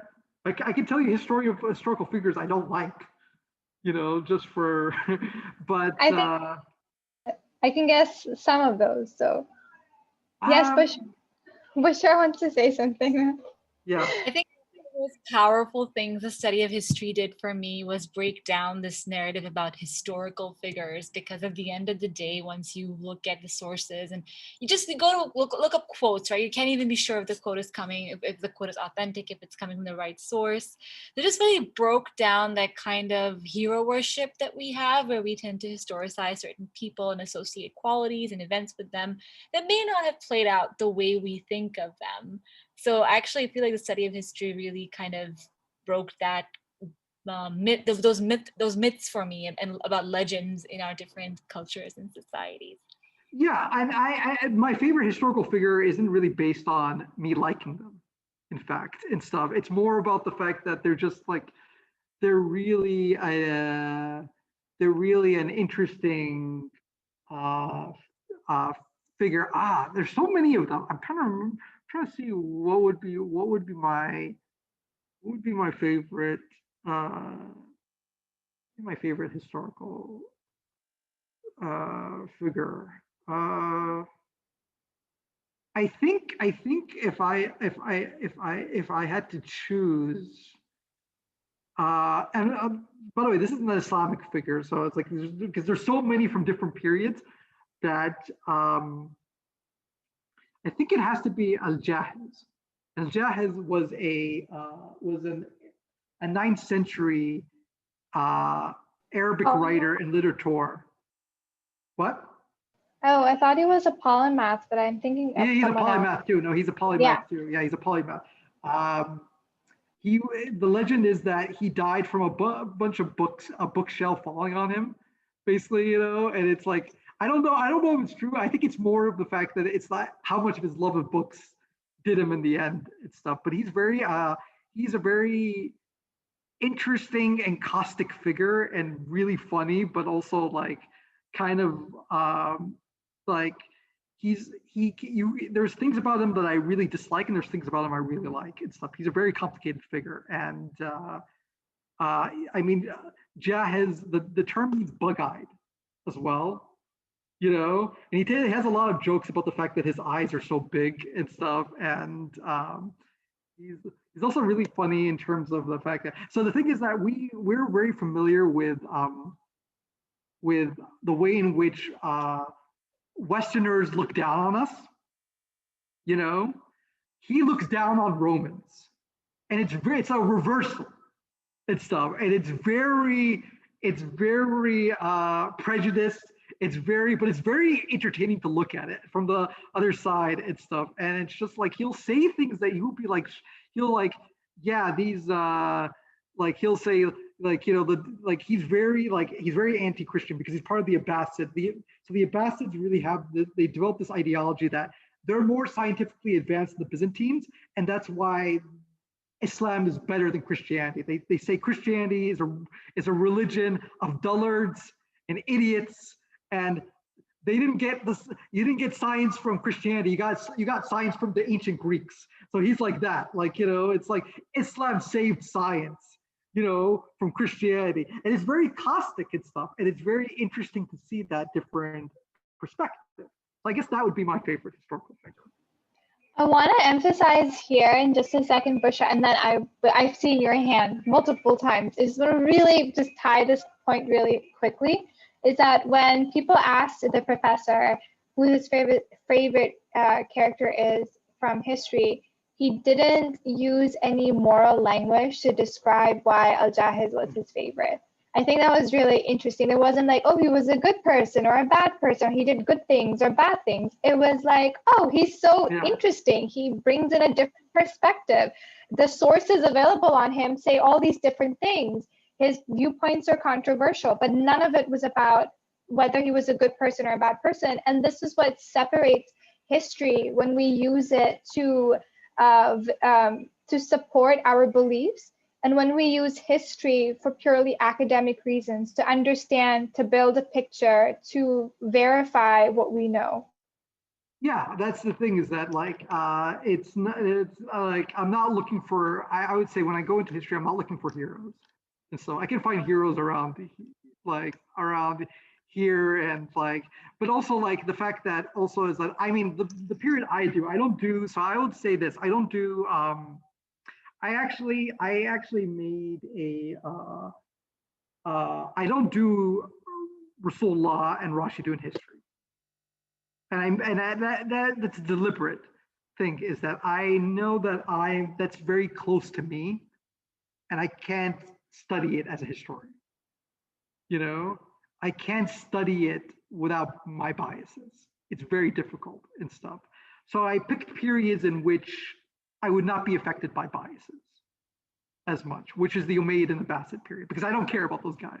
I they're not close to me. I don't feel an emotional connection to them in the way in which I feel for the early Islamic period and stuff. Some people can do it. I know myself too well that I would not be able to do it justice, you know? So that's why I avoided doing that history, you know? I mean, I know it as a historian, but it's not something that I would do works on.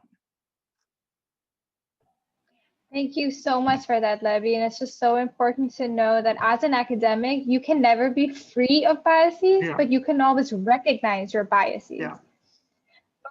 Bushra was waving her hand. Bushra, please let us know what you wanted to say. I'm going to shamelessly hijack this workshop for a few minutes to talk about this project I did in my senior year of college. It was an independent study where I looked at US history textbooks and Pakistani history textbooks, and just looking at the biases, or like what's questionable in either curriculum, how are they trying to improve them. Learned a lot. US history textbooks also don't necessarily do a wonderful job, and it depends upon where you are in the country. But Pakistani history textbooks, I was horrified. I was truly horrified, because they're brainwashing tools, really. They're not meant to promote critical thinking or get people to understand what history really is. And that's actually how history textbooks are, I would say, in most schools around the world. It's because people think that students are not smart enough to learn critical thinking at that age. And that is really, really silly, because you carry that. When else do you study history? For most of us, when we go into college and university, we're specializing in a profession. We don't get to study history. There's another book I want to suggest that our students here look for. It's called The Murder of History. And it's by a Pakistani historian who went through a bunch of history textbooks around 20 years ago, but those history textbooks are still in circulation today. That's how out of date the curriculum can be at times. And so I'm going to share that link over here, and I would highly encourage you. It's a very simple book to read. There's nothing complicated in there. He just talks about the facts and which ones are wrong and why he thinks a bias creeped in. And yep, I think you'll find it to be an enjoyable read. Yeah, I think that's the thing, is that like well, I would say that actually I don't think that there are good for you to get history. Like I would say, I would encourage all of you that classes are good in introducing the topic, but I've never felt that this is maybe there are really good schools for history, but I've never been in a really good history class in a high school setting. It's never happened and stuff, because it's very difficult. It's very difficult to get into that. It's a very difficult field to teach, and it's a very difficult field to get right at. So I would encourage all of you that if you really want to get into history, do not listen to lectures, like do not listen to videos online, do not listen to podcasts, go read. That's the only way you'll be able to get at history and stuff. Podcasts and can only give you like the bare outlines. And it's like, even me, I'm not enough. I gave you guys just like an outline of it, but for you to get into it, you need to read. I can, if any one of you is really interested in getting more into Islamic history, I can send you a list of books. I would love to do that. But that's the only way, that's how I learned. I could have not learned any other way. Like, I learned just by read, because you're learning. You don't want to, like, to me, I'm giving you my biases and my perspective. You need to form your own views. That's how I formed it, and that's by reading. So you're muted, Rajaa. Sorry, so we have about 14 minutes left. If anyone wants to post their questions, please post them below in the chat. And while we do a very quick photo shoot for our class today. Thank you. So if Allehbi can stop sharing his screen. Sure. Yeah. And everyone, if you could switch on your camera just now for this little photo shoot, it would make it a better photo shoot. Let's just say that. So for a philosophy workshop, so first I'm going to take a regular pose and then we can think about how to get creative. Okay, so Rajaa, can you take one as well? I'll take one too. Okay, 3, 2, 1. Take one. I'm going to take another. Okay, I like the posing. So for the philosophy workshop, we did a thoughtful pose. So what kind of a pose can we do for a history workshop? I don't know, just like that would be the like generally. Okay, I like that. That's the pose generally. I just cannot take the screenshot while doing that, but everyone, yes, I see very thoughtful poses right now. It's incredible. I love this. Thank you guys so much for this really fun shoot. All right. Also, don't forget testimonials. Please do email them to us or send them to me after this. Yeah, go ahead, Allehbi.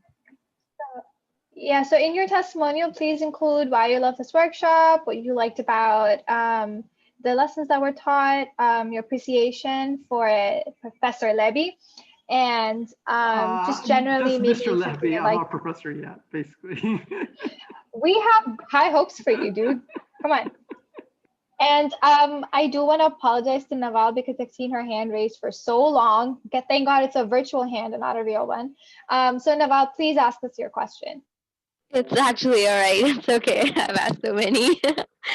What I wanted to ask was, there was last year I wanted to start reading. I just wanted to change something, about get out of all the fantasy and everything. I wanted to get a better perspective on Islamic history. So I got this book, but for some reason I just stopped. I mean, I just thought that it was just creating so many other things in my mind and so many more doubts, and I think I was actually afraid it might shatter what I already believed in, and I think I was scared to discover what was actually, or what everyone else believed, or what everyone else thought, because the author was basically he was actually arguing inside the book. He was listing different visions or different translations of how any other scholar had written, and he was really arguing on the entire thing. So that just left me really confused, and I was wondering if you could suggest any ways, because I really want to indulge into all this stuff, but I just don't know how to start, or how to, just keep hold of myself and not absorb that as well. Like you said, you had to let go of some of your biases. What's the work, by the way? Do you mind telling me what the book was? I have a picture of it right now if you want to see. No God But God. It was by Riza Aslan. Don't rely on that. Don't rely on Riza Aslan. I bought it, and he's not a historian, by the way. Yeah, but that was the only book I found. I mean, it was a start, so that's why I wanted to ask, how do I start on it? So one thing I would suggest if you're able to do it, if you want, I would say start with primary sources. Don't start with secondary. That's how I did it and stuff. You know, I didn't start with academics scholarship. I started with primary sources, and then once I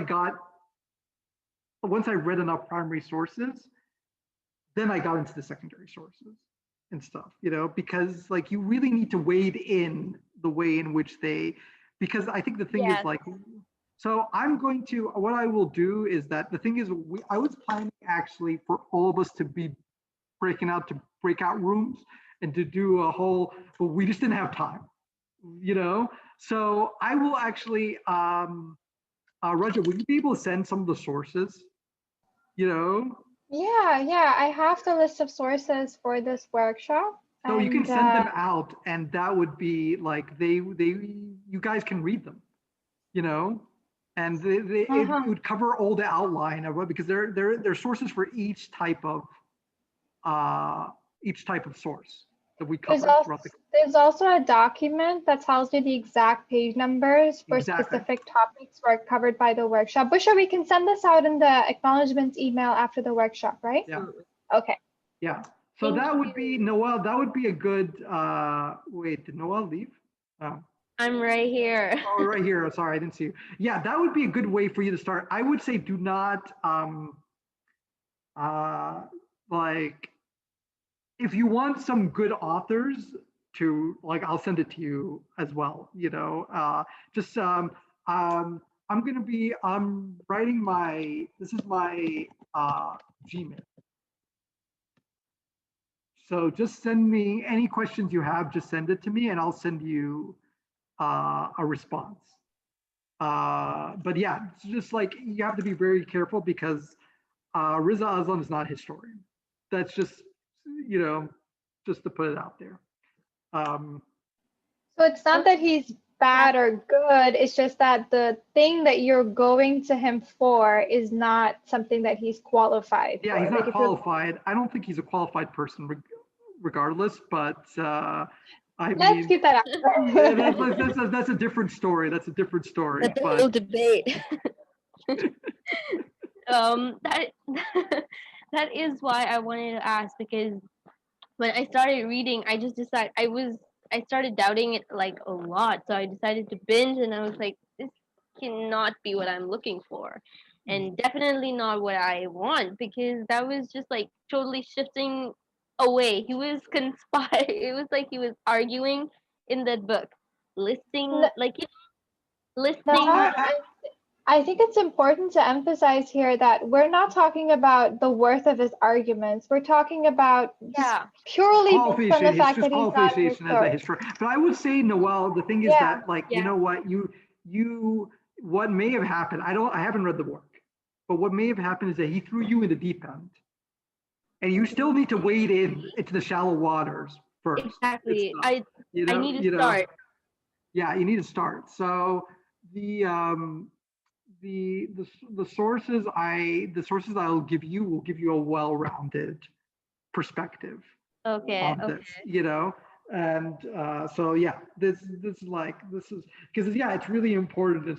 I mean, I didn't have that. I'll be honest, I was thrown in the deep end when I got into Chicago. They didn't give me like a safety vest. They just threw me in, and I just had to figure it out. But I know how it feels, you know, when you're just introduced to a very different perspective. Thank you so much. So Allehbi, we're reaching our 10 p.m. Time to end. So would you like to share anything else? Otherwise, we can just offer some closing remarks and hope for those testimonials to come in, everyone. And we'll send out the list of sources that Mr. Allehbi has collected for us. Yeah. So I want to just say is that, like, early Islamic, there's a lot of exciting developments in early Islamic history, and I am really happy that I saw all of you asked really great questions. You're really active and stuff. I was really happy with all your enthusiasm, you know, and I was happy in the fact that you're willing to learn, you know, because it's not easy being introduced to new details and new information that is challenging, or it's actually a different portrayal than what we've been brought up to. But I think that's important for all of us and stuff, because I really do consider this is our history, and we really need to know, like, you know, what it entails, what are its roots. And so I'm very happy that Bushra and Raja gave me the opportunity to give a lecture for this Winter Academy and stuff. I was really happy about it.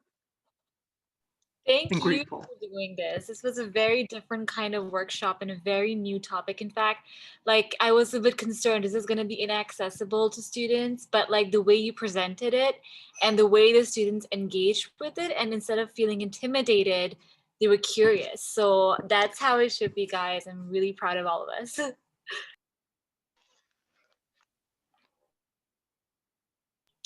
All right, so I guess then nothing more to be said now. We'll be putting up this video on YouTube as well, so you can share with your friends. We hope to have Professor Allehbi with us again in the future for a different workshop. And in the meantime, have a wonderful night, guys. Good night. Good night. Bye. Thank you. Bye.